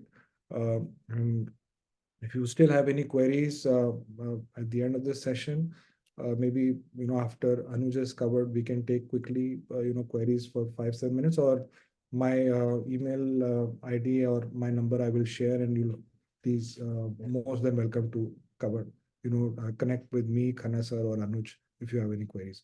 So thank you very much, and I'll pass it on to Neha and then to Anuj to take this forward. Thank you very much. Thank you. Thanks, sir. So if everybody allows, can we take a few questions like before going forward? Because there are 1 or 2 questions in the question box and one in the chat box as well. Vasudeva sir से related है तो ले लो. I think so, because one of the questions in chat box कह रहे हैं, please repeat the point of post recovery. Okay, so okay, very interesting. Okay, post recovery का issue ये है कि अगर account is a non-performing asset as on the balance sheet date और 31st मार्च तक आपके पास रिकवरी नहीं आई है, लेकिन बात चाहे वो आपका कैश क्रेडिट अकाउंट है, उसके अंदर रिकवरी बाद में आ रही है, अकाउंट ओवरड्रॉन है, बाद में उसकी रिकवरी आ रही है और बैंक ही रिप्रेजेंट कर रहा है कि ये account because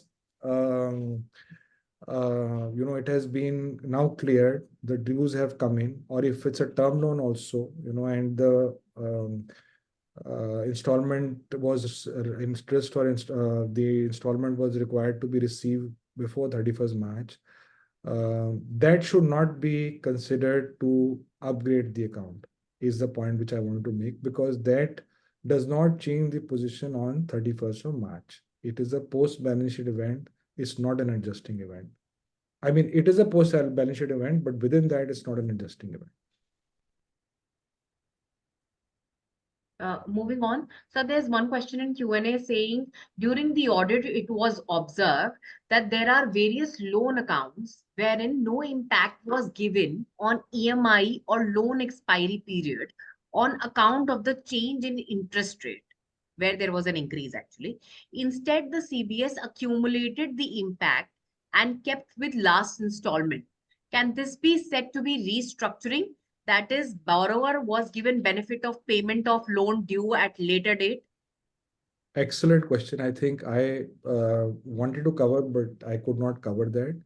So there are 2 options available. One, you can increase the EMI figure, or you can extend it. Now, if it has been done. You've increased the tenure, but the fact is that there is a stress in the account and the recovery is not coming. And it has been done only for a particular borrower. If it has been done only for a particular borrower, then it will be restructuring. It will tantamount to restructuring. But if the system per se has done it for the entire set of borrowers, then it will be difficult to say that it is restructuring, because this is for a particular restructuring is with a particular borrower. And if you look at the circular on the restructuring, so that's the view which I have. But yes, very, very good question. So if it has been done and there is a stress in the account, definitely it can be taken to be restructuring, and the account will need to be downgraded. Okay. Next, sir, Deepak ji is asking how to address issue of audit trail for bank branch audit report. So audit trail per se, audit trail per se is not applicable for, to my understanding, for the public sector branch. But for private sector, definitely it will be applicable. For public sector, because there are certain aspects from the Companies Act which are not covered. But in any case, what you need to see is that, and in the CBS there is, there are features with regard to various system logs. There is now a requirement for the IFC certification also at the various branch levels. So there is a maker checker there. You can, if there is a requirement for reporting on, or if the auditors or central statutory auditors or the bank requires you to report on audit trail, I'm not aware of any such case. Then you will have to look at the audit logs at the branch level and see that these have been enabled, and they have not been disabled, and they have been kept in operation throughout the year. But let me get back to you on this, because I'm not aware of this for a public sector branch per se, because all these aspects, whether it's a private sector, when in case of private sector banks, already these discussions have taken place, the reviews have taken place, ITGC reviews have been done, systems have been reviewed, even in the NBFCs and everywhere, this has been done. So public sector banks, maybe I'll just have to get back. But the only way to do it is to have access to that information and to test that at the branch level. May I just add for a bit of clarification? See, public sector banks are not companies except for a very limited restricted purpose. Okay. The other thing is, in the case of the public sector banks, there is an audit trail system, because they cannot modify, edit, or do anything to the entries. They have to pass entries to take into account if they notice something. So the system is centralized. The branch auditor would not know. So the branch auditor cannot comment on the centralized system, in case that is the question. We are now dealing with branch audits. At the branch audit, there is no question of audit trail. The centralized system takes care of all these matters. So this question would not be very relevant to be answered at the branch level. Deepak ji is also requesting for shedding some light on maintenance of working papers. I think we have already covered this, sir, right, sir? Yeah, the audit program which is given will help you maintain audit working papers. If you have any specific issues on that, and I've also mentioned it, so as far as your planning and audit sampling and conclusion is concerned, I think those are the more important aspects. So risk, so broadly in an audit process, you have understanding of the business which is there in the audit program. You need to document that. You need to understand what is the nature of the branch. You need to see what is your team, what is going to be your strategy, who is going to be doing what, to what extent are you going to be, taking a sample, what samples you're going to take, what evidence, is gathered, how much time you will take, what is the, experience of your team, how the engagement will be supervised, how that is documented, how the evidence is collected, and what conclusions are drawn. So I think all that has been covered, and that is basically what is there to document. Sir, Arunji is, may I again sorry, interrupt sir. with your permission? You see, the starting point is all your letters of engagement and requisitions from the branch, the audit program. And when you execute it, what are the papers you received in connection with the execution to satisfy yourself? And secondly, how are you going to defend yourself in respect of the report that you qualify or give?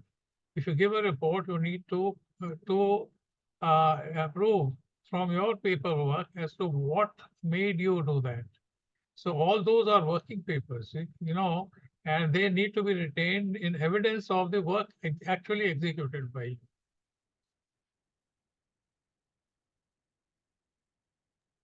Sir, moving on, Arunji is asking, how do we judge that the inherent weakness account should be done NPA or RFA?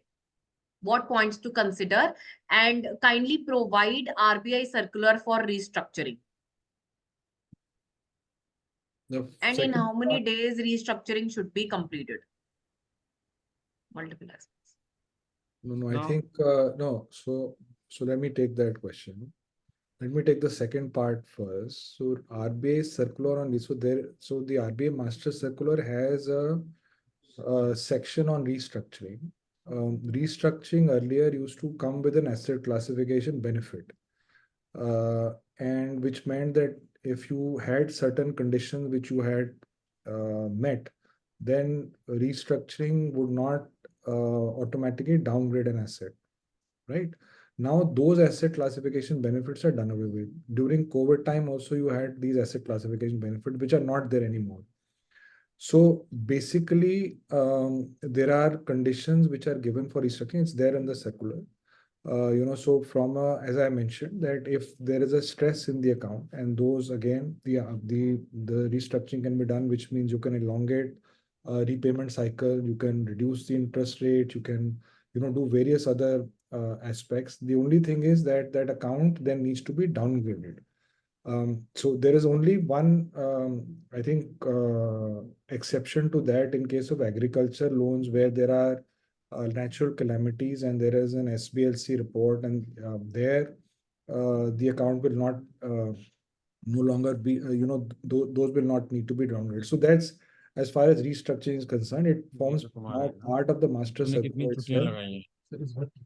The other aspect on the can you just repeat the first aspect which was there?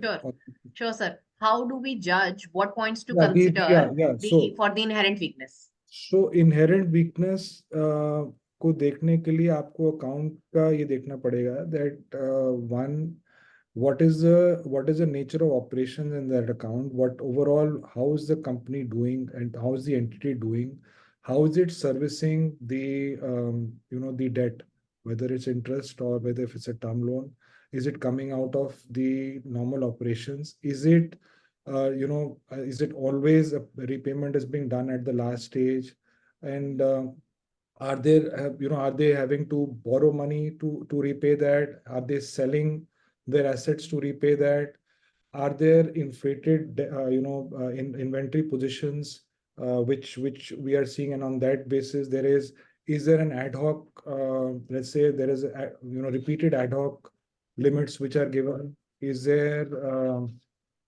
is there or are there diversion of funds which are happening, are they not able to service interest or repayments on the due date repeatedly? So these are I mean, I can go on. There are a number of tests. The I think the litmus test here would be कि आपको लगता है कि जो account जो भी सामने situation दिख रही है, this is only managed. This is only managed in terms of ensuring that the account continues or is continues as a non-performing asset. It can vary from size. So for instance, if, as I mentioned, that there is the working capital cycle. So working capital cycle is not in order, that you are showing, you had originally said that the amount which you required was 30 days for raw material, your WIP was 60 days. Now that has suddenly gone up. Your turnover is, let's say, 100 crores, your loan is 2x figure of that, or so, which means that, I mean, it should not be. I'm just taking an extended, argument just for impact. So these are some of the indications, or the money is not. So if I just group this into 2-3 aspects. One, operations of the company are not in order. Operations of the account are not in order. Third, the intent of the party is not good, that they have not been either creating assets for which the money was taken. They have not been utilizing it for the manner, for, let's say, the working capital or cash credit facilities for which it was taken. And they are not, the intent is not to repay, the money, or to divert the money. So if these are the three tests which come and they are not met, then definitely the account is has an inherent weakness and needs to be downgraded, definitely. I mean, there could be others which one can talk about. Thank you. Thank you, sir. I think we'll take up the rest of the questions after Anuj sir's deliberation. We'll quickly cover the things that he has prepared. I'll just quickly introduce him. He is also a part of SCV, and his relationship is very old. He joined the firm as a trainee and then as a CA, and now is a partner. He holds an MBA degree, as well as he's a chartered accountant, as well as a BCom, and has acquired proficiency in auditing and accounting standard and has completed. Sorry, just 1 second.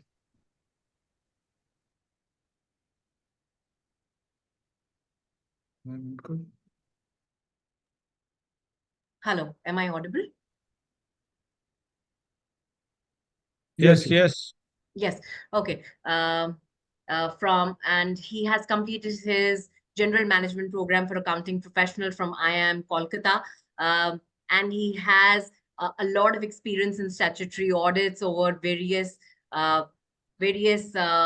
industries, and has experience in handling projects funded by multilateral agencies such as USAID, ADB, and World Bank. He is part of the assurance practice right now and is handling quality control management within the firm. We welcome you, sir. We are so sorry there is some delay with respect to this. Over to you. So good evening, everyone.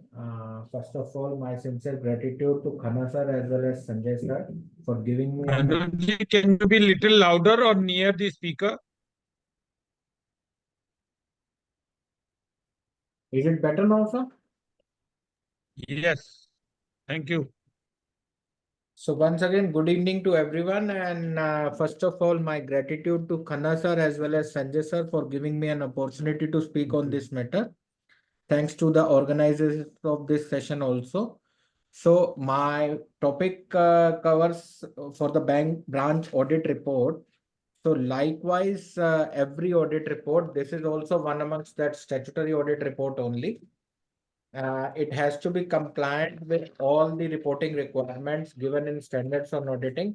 That is SA 700 and series. That is SA 700 and series. Again, the other standards of 700 series relating to qualification, other matter, emphasis of matter, plays a very key role in the bank branch audit report also. The format has been given in the ICAI guidance note for bank audit, and it takes care of all the requirements of those standards within that 700 series. So these standards are now continuing for the last more than 5 years. Now, talking about an additional requirement which was raised by RBI to the central statutory auditors, the letter came in March 2020, wherein some 5 additional requirements were brought into the bank report also. So it was the letter was written to the central auditors, and same way it was downstream to the bank branch auditors also.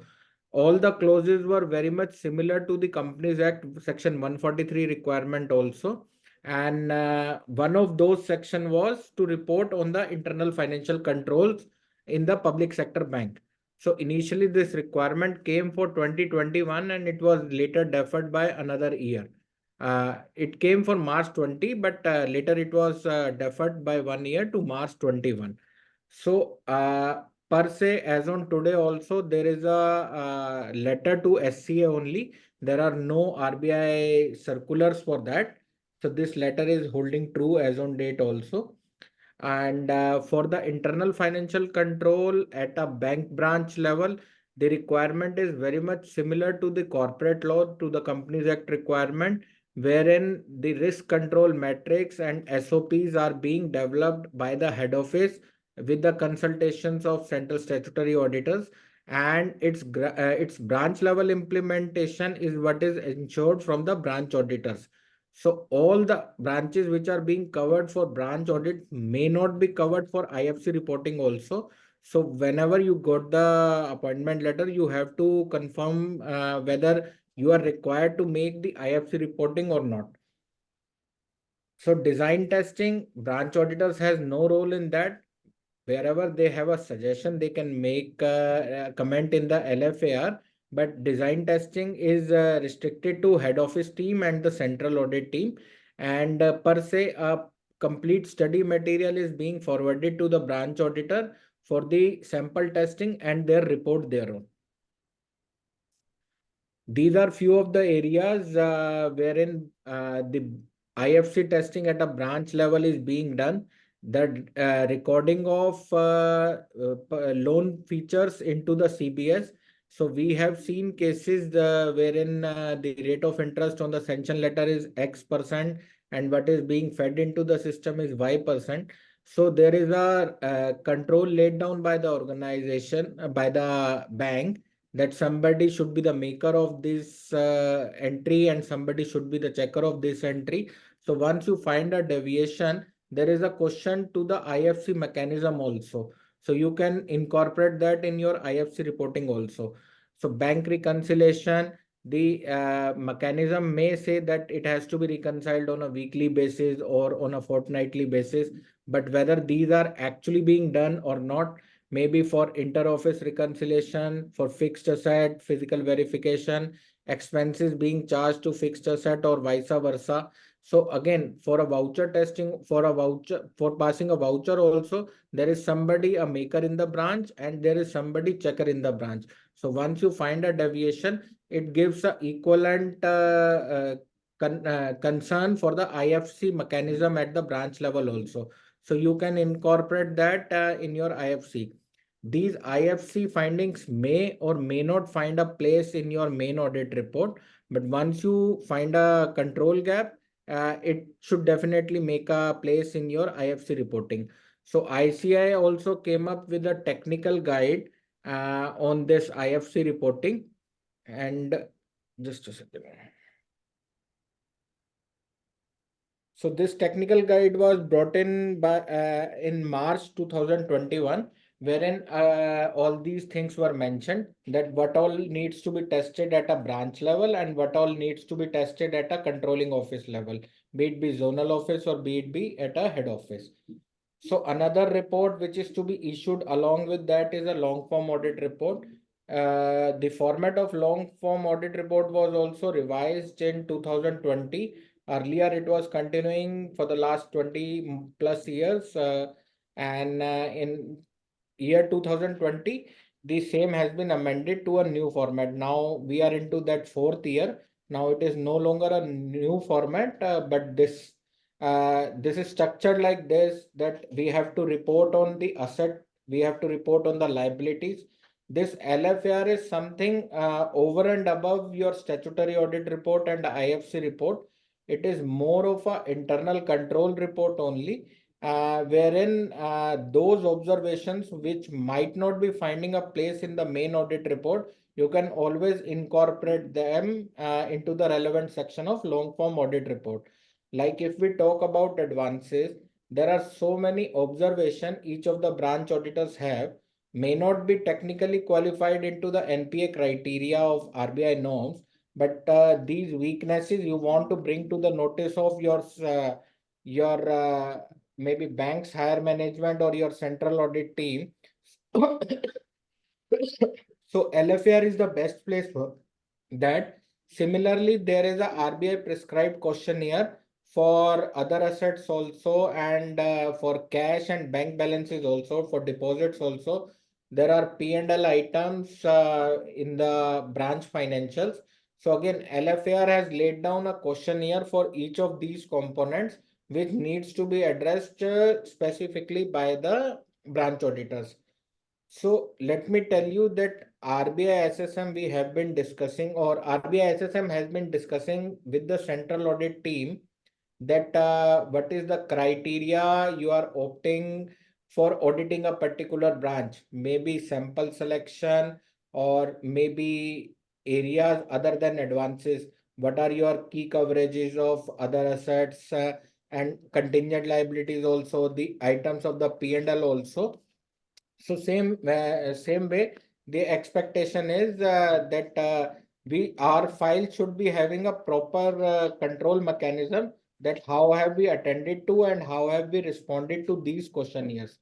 Some of the key highlights of this new LFAR, that large advances above 10 crore or above 10% of the advances, outstanding advances. And that 10% includes fund-based as well as non-fund-based. These are to be commented in specific. Maybe you are not having any adverse comment to make, but you have to specifically report on that, that what is the key features of that particular account. So these are amongst your mandatory samples. Amongst your other sample also, you have to define that what criteria have you taken. Is there any industry specific, or is there any brand specific population which you have covered, so that within your sample size, it should be true representative of the entire population of the branch. Talking about systems at the branch, that whether there are automated automatic highlight of SMA accounts only, applicable interest rate correctly fed, correct credit rating. Credit rating has also a key role in that CRAR computation also. Any frequent renewal or rollover happening, DP not computed properly. So instances have been noticed that where DP is apparently being overcasted. There is a CARO requirement also for the last 2 years, wherein statutory auditor of a corporate entity is required to report that whether the statements which are being submitted to the bank on a monthly basis or quarterly basis, whether these are in alignment with their books of accounts or not.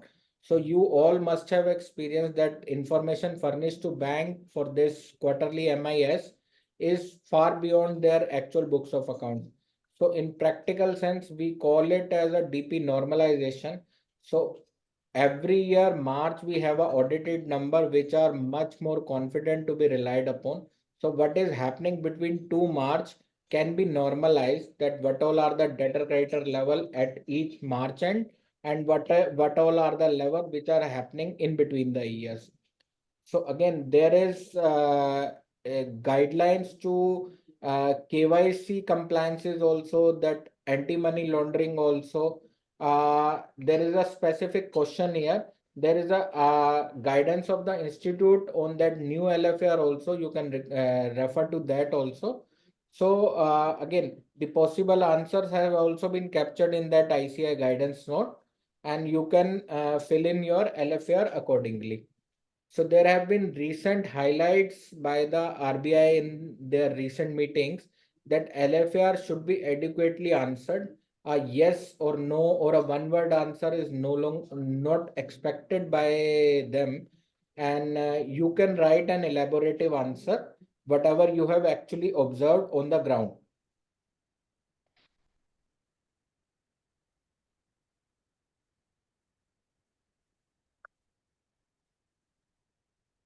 So that's all from my side.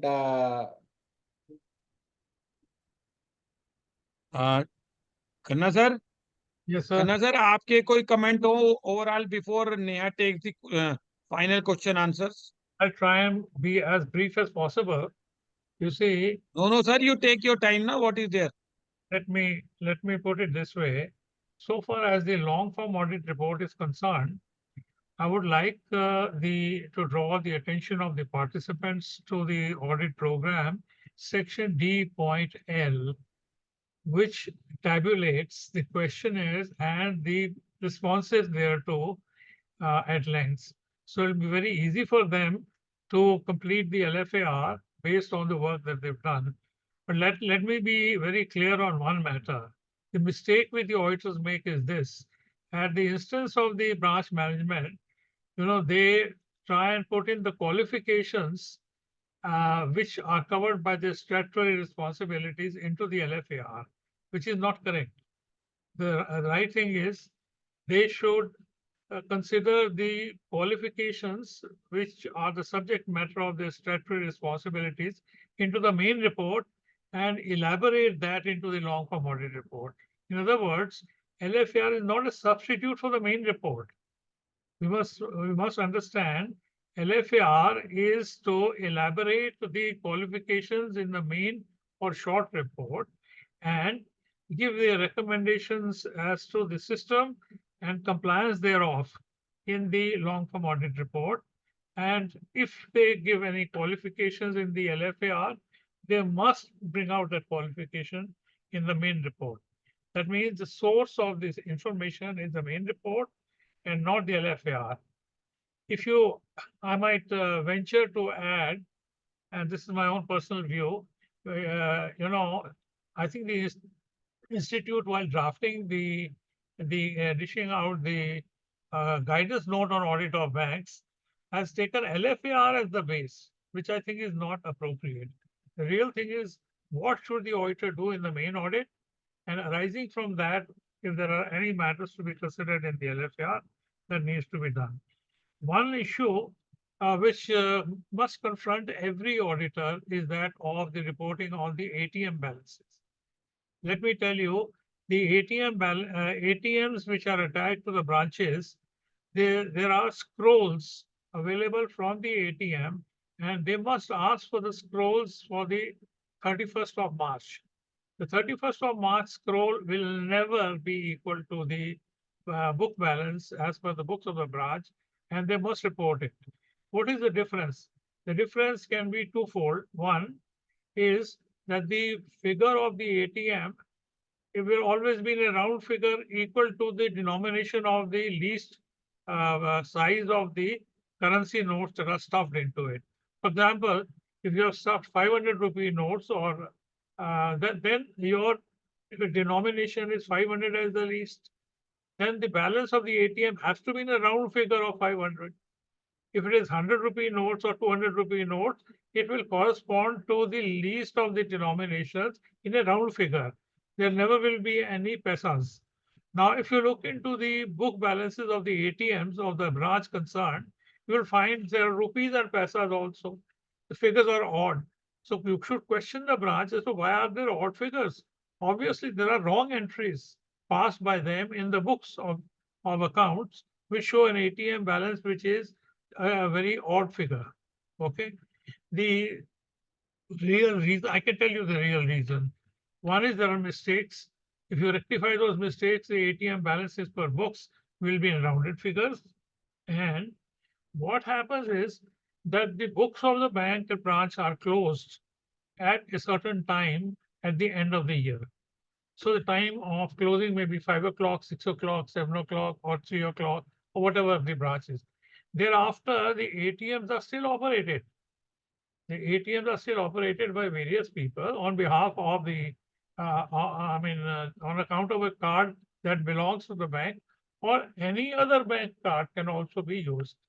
So the withdrawals made after the closing time of the bank branch, after it has closed the account, that will be the figure of difference. So people must understand why the difference arises, but it will never be an odd figure. Insofar as the bank balances are concerned, you see, you are required to look into the reconciliation statements. Now, what is the method of getting the reconciliations? We find that the branch having a bank account, say PNB has a bank account with SBI. So PNB manager will issue a letter to SBI branch that or SBI that as per our books, the balance is so much. Please put your signatures and endorse that this figure is correct. So that fellow doesn't check up from his books. He puts a stamp and sends it back, and you show it to the auditors. And what are you getting? A certificate signed by your own manager for the balance as per your branch. Now, similarly, a certificate comes from State Bank of India. The figures are different. What you need is a balance confirmation certificate from the other bank pertaining to my balance in their books. You understand, the manner of issuance of certificates is very, very critical and important. Okay. Now, I would also talk of another matter. You see, the whole system of taking a loan starts with an application for a loan, goes into the first step, the appraisal, then comes the sanction, then documentation, disbursement, and thereafter the operations, which are subject matter of supervision and monitoring by the banks. The most critical part of the whole game is the appraisals. Now, the appraisal systems are responsible for the loan being good or bad. If it's a poorly done appraisal, you might have a quick mortality. Within 6 months of the appraisal for 12 months, the account will go bad. That is why a question is also there as to whether there are quick mortalities in the account. And if so, what has happened? And appraisals are really the biggest culprit for the banks. You see, there's an inverse mathematical relationship between the time it takes to appraise a loan and the time for recovery of that loan. Am I clear on that? The shorter time that you take for appraisal, the longer time you take for recovery, because you haven't applied your mind. Secondly, these appraisals come in for a review at the end of the year. Every 12 months, the bank is supposed to prepare what is called a review report. Now, what the banks resort to is a short review and tell you that this is technically we have reviewed as per the RBI. The RBI wants you to review the accounts when it is due at the end of the 12-month period. You are allowed a relaxation of 2 quarters, but that does not mean the review for those 2 quarters will prolong the next review. In 24 months, there have to be 2 reviews. You cannot say in 36 months we will have 2 reviews. And this is one of the reasons of default for the account becoming NPA. You understand, NPA arises on account of 4 factors. Okay, this is what the auditors must broadly understand. Firstly, there are monetary defaults. That means in servicing of a debt not in accordance with the sanction terms and not compliance of those terms in terms of repayments of the principal or payment of the interest. Secondly, you have non-monetary defaults. What are these non-monetary defaults? They arise on account of non-review or short review, as I was explaining just now. Stock statements not received as required on time. The third factor is the erosion in the value of security. Okay, that is another reason. And the fourth one is frauds. So all these 4 factors are built into the quality of the loan. And what is classification? You see, I do not know whether seminars, whether these have been discussed earlier or not, but these, the account, this is an internal classification into standard and non-performing, which comprises of substandard, doubtful, or loss. Okay, so a standard account we all know, but the NPAs, you have to apply your mind as per the IRAC norms to all these factors. Okay, this is one thing I want to tell you, and I always joke at seminars that every morning that you go and check up the advance, you must have a dosa. You know, I remember the dish, you know, and people ask me why. a dosa is important for purpose of verification of advances. It's not that you've consumed a dosa and the advances are checked. No. DOSA stands for documentation, operation of the account, documentation, operation of the account, the security and guarantee aspects, and the account, the purity of the account itself. You can call it soda in the north, dosa in the south, doesn't matter. So long as you've carried these, this is in capsule form that if you have checked these aspects of an advance, you are fairly certain and sure that your classification as given by the management is right. Because what it is the management's responsibility to classify. And the auditor may disagree with it based on his own element of judgment and application of those norms. Now, in agricultural loans, the mistakes that generally the auditors make is this. You see, there are concessional loans where there's interest subvention, for instance. Okay, those loans are restricted to 3 lakhs per farmer, and they cannot be beyond 3 lakhs.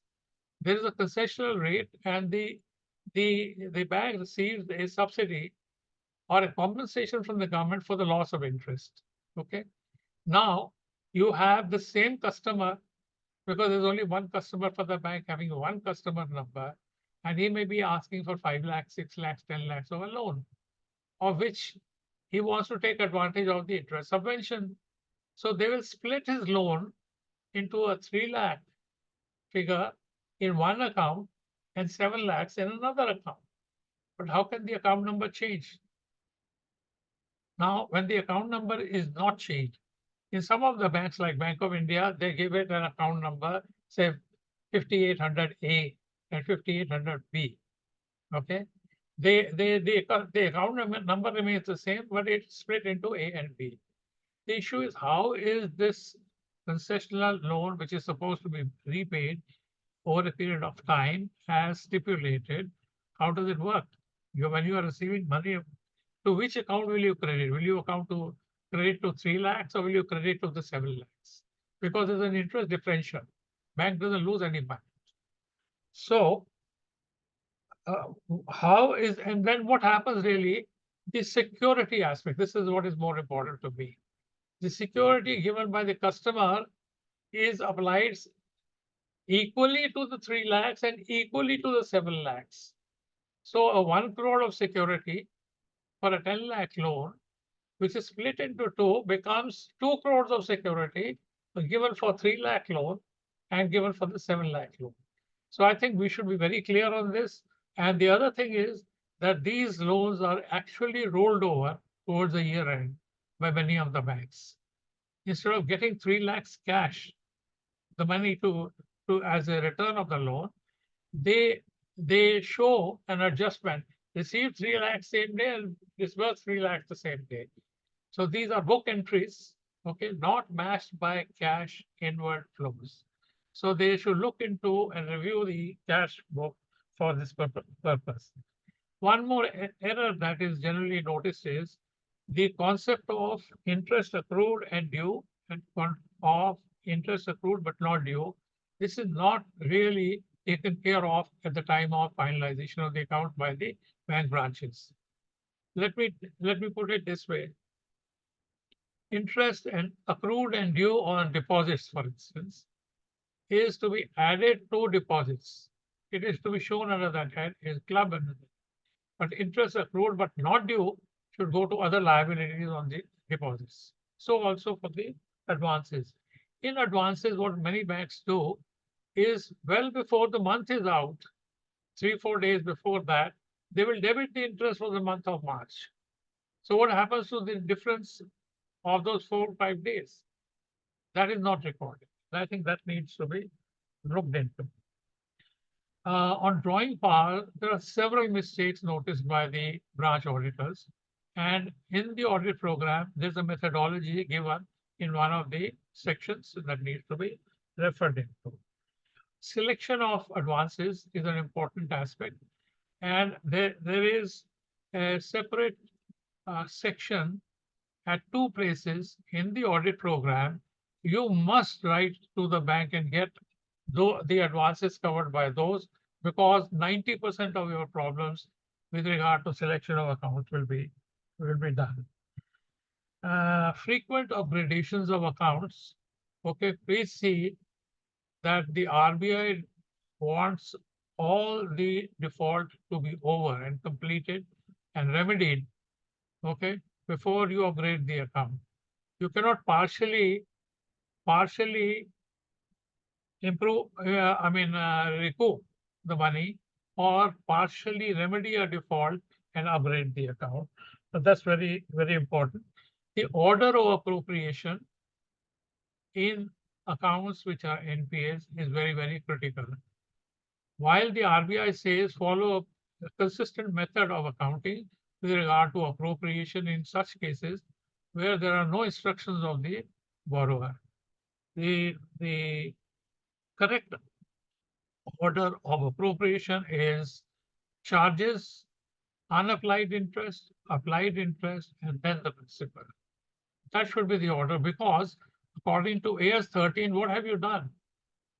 You have not recorded the charges and interest on the accounts. You had already applied some interest on accounts which were standard and became NPAs later. So that interest suspense account, which is open for that, has to not to take precedence over the unapplied interest, which you contractually record in the other account. But many of the banks do not have interest suspense. They have only unapplied interest, and that is it. I think there is a lot more that can be said to the very detailed and final points, but I think broadly they have been covered by Mr. Vasudeva and Anuj. And one last thing that I would like to mention is this, that the difficulties in accounts or problematic accounts also can be viewed. Of course, the starting point is non-servicing of the account as per the terms and conditions. But then if there are statutory obligations which are unpaid in a particular case, there are statutory defaults by the customer or the borrower. I think that is very, very important. Frequent borrowings is another indicator. He's borrowing from you all the time. That means either your appraisal is not okay or something else is wrong. So therefore, that needs to be looked into. I'll sum up by saying that when you talk of RBI circulars, these take the shape of either directives or guidelines. Both of them are followed by the banks, but directives may not be ignored. The directives are far more stringent as compared to the guidelines, because guidelines are persuasive and directives are not. So I suppose I should stop here, because otherwise the subject itself is vast and one can cover a lot of things. But my suggestion is, if there's anybody who gets stuck with the audit anywhere, please inform them of your participants or others to whom you pass on the program, in case they need me for any clarification, any resolution of any issues, or any doubts they have with the bank, or they have a problem in reporting some matter on which they are convinced, you can pass on my mobile number and my email address. So thank you very much for allowing me to be. Sir आप दे दो mobile number, note कर लेंगे जितने भी हैं. 9810054858. But I'll prefer if somebody repeat कर दो sir. 9810054858. Sanjay sir का भी नोट कर लें. My request would be that they should send me a short message, because an unknown number normally one would avoid taking. Okay, because that's Alternatively, they can give you a WhatsApp for their introduction and then call, so that you know that this number is. And my email in any case is safer. They can send it to me at mmkhanna@yahoo.com. Sanjay ji, my details are also there on the screen. Yes, yes, I have already said, sir. Yeah. So thank you very much. Otherwise, my detail is on ICI side, so I am available otherwise also. You can also do I'd like this. to add, sir. Ask the तो participants. Sanjay ji आपको तो भेजनी भी पड़ेगी 4-4 बार, election में वोटें नहीं लेनी है। You, you can, actually get these at your own email address also and put a bunch of questions together and send it. You'll get an answer. Sure, sir. Sure, sir. तो फिर voice of CA की mail ID पे भेज दो ना, वो share कर दो संजय जी। हाँ, आप अपने पे मंगा लीजिए। एक ही बात है सर, कोई फर्क नहीं पड़ रहा। Responsible. मेंबर्स की query as fast as possible हो जानी चाहिए। All that is the, because always there is a pressure. That's all. हाँ, Every year it happens, and every year we get a lot of questions and we respond to those. Ashwini ji वोटा ते मंग लो। वोटा sir मंग लिया, मैं ਤੁਹਾਡੇ ਲਈ वोटा मंग रहे हैं। मेरी सभी से रिक्वेस्ट है कि संजय भाई, सबको मैंने जैसे इनिशियल में भी बताया कि हमारे सेंट्रल काउंसिल के लिए खड़े हो रहे हैं, मतलब खड़े नहीं हो रहे, रादर मतलब रिन्यूअल है, एफडीआर रिन्यूअल है इनकी। तो वो आपने ध्यान रखना है कि कहीं एफडीआर मतलब कहते हैं वो मैच्योर ना हो जाए पहले ही रिन्यूअल से। तो इनको ज्यादा से ज्यादा नंबरों से हमने जिताना है। तो मतलब आपने जितने भी आपने आपके फ्रेंड्स हैं और हैं, वो सब आप उनको बोलते रहें कि अभी से हमने शुरू होना है संजय अग्रवाल जी के लिए। और वॉइस ऑफ सीए हमेशा ही आपकी सेवा में तत्पर रही है, not only from the Covid times. We were the first one जिन्होंने जूम के ऊपर ये स्टार्ट किए थे वेबिनार ड्यूरिंग कोविड। इधर it may be at the voice of CA और एट ब्रांच लेवल। एंड हम जितने भी इंपॉर्टेंट टॉपिक्स हैं उसके ऊपर हमेशा ही मेंबर्स के सबसे पहले वेबिनार लेके आते हैं, चाहे 43 BH के ऊपर गिरीश ऊजा जी का हो, वासुदेवा जी का, then quintal P Shah ji का सिस्टम ऑडिट के ऊपर। आगे भी हमारे प्रोग्राम आफ्टर बैंक ऑडिट्स 20 तारीख तक तो मैं नहीं कोई अनाउंस करूंगा, क्योंकि 20 तारीख तक सभी बैंक ऑडिट में बिजी होंगे। उसके बाद हम जीएसटी के ऊपर, देन इस बार हम होप करते हैं कि 5 जुलाई को निर्मला सीतारमण जी, मोदी जी जैसे कह रहे हैं कि 400 के पार, तो वो बजट पेश करेंगी। तो होपफुली 5 जुलाई को बजट आएगा, तो उस बजट के ऊपर गिरीश ऊजा जी का फर्स्ट वेबिनार वो हम करेंगे। पहले तो गिरीश ऊजा जी का, और उसके बाद हम सभी ब्रांचेस में भी अकॉर्डिंगली गिरीश ऊजा जी का टाइम लेके फिजिकल प्रोग्राम भी करेंगे, क्योंकि उस समय दिन बड़े होंगे। तो गिरीश जी के एक दिन में 4-4 प्रोग्राम हम रखेंगे नियर बाई ब्रांचेस में, ताकि वो एक ही रूट में कवर हो सके।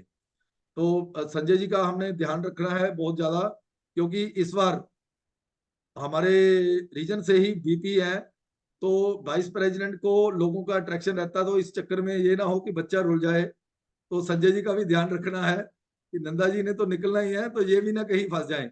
तो इस वजह से ये नहीं सोचना भी ये जीते हुए हैं। कोई भी कैंडिडेट कभी भी जीता नहीं हुआ जब तक उसका रिजल्ट डिक्लेयर नहीं होता। तो इसलिए हमने इस बार ज्यादा ख्याल रखना पड़ेगा। तो मैं वासुदेवा जी का, MM खन्ना जी का और अनुज ढींगरा जी का स्पेशल थैंक्स करता हूं कि उन्होंने इतना टाइम निकाला। हालांकि हमने भी 1.5 घंटा अनाउंस किया था कि आई वाज सर्टन की 1.5 घंटे में प्रोग्राम हो जाएगा, लेकिन मेंबर्स की जो संख्या है टिल लास्ट वो बनी रही, क्योंकि उनका इंटरेस्ट था इस बार बैंक ऑडिट में। क्योंकि इफेक्टिव बैंक ऑडिट अगर हम करेंगे तभी आगे जाके हमारे ये कंटिन्यू होंगे। इंस्टीट्यूट भी इसमें एफर्ट कर रही है कि उन्होंने जो बैंक वाले कहते थे पहले, तो हमारी तरले मिनते निकाल के एनपीए छुड़वा लिए, जहां कोई ट्रांजेक्शन छुड़वा ली, तो वो कहीं भी अकाउंट फॉर नहीं होती थी। अभी इंस्टीट्यूट ने अपने यूडीआईएन में डाटा कैप्चर करना शुरू कर दिया कि आपने कितना एमओसी दिया है। तो इंस्टीट्यूट भी बेटर रिप्रेजेंट कर सकती है कि हमारे मेंबर्स ने क्या काम किया है। तो इन चीजों का ध्यान रखें कि आप अपना इफेक्टिव ऑडिट कर पाए। इसके लिए वॉइस ऑफ सीए से हमने प्रयास किया है, आपको जो हमारे मतलब बैंक ऑडिट गुरुज हैं उनके साथ आपका रूबरू कराया है, ताकि आप इफेक्टिव बैंक ऑडिट कर सकें। तो इन्हीं शब्दों के साथ मैं जो हमारी फैकल्टीज हैं उनका तहे दिल से धन्यवाद करता हूं वॉइस ऑफ सीए और चार्टर्ड अकाउंटेंट एसोसिएशन की तरफ से, कि आप लोगों ने हमारे साथ जुड़ा और हमारे स्पीकर्स ने इतना टाइम हमें दिया। और रिगार्डिंग 148A मैंने रिसेंट अभी चीफ कमिश्नर को और पीएमओ को एक लेटर भेजा है कि 148A अनवारंटेड आ रहे हैं, जिन केसेस में सिक्योरिटी हो चुकी है उनमें भी। तो ऐसे इनिशिएटिव आगे भी हम लेते रहेंगे। Thank you very much. And over to Neha for the conclusion. Ashwin ji, on a personal note, please go through your surgery and God bless you. And thank you sir. may you reduce by a few stones. Thank you sir. Chalo ji, all the best. बस कुछ नहीं sir. Thank you everybody. Thank you participants for joining us today. And we'll now officially close the session. Head office, you can log off. Thank you. Thank you.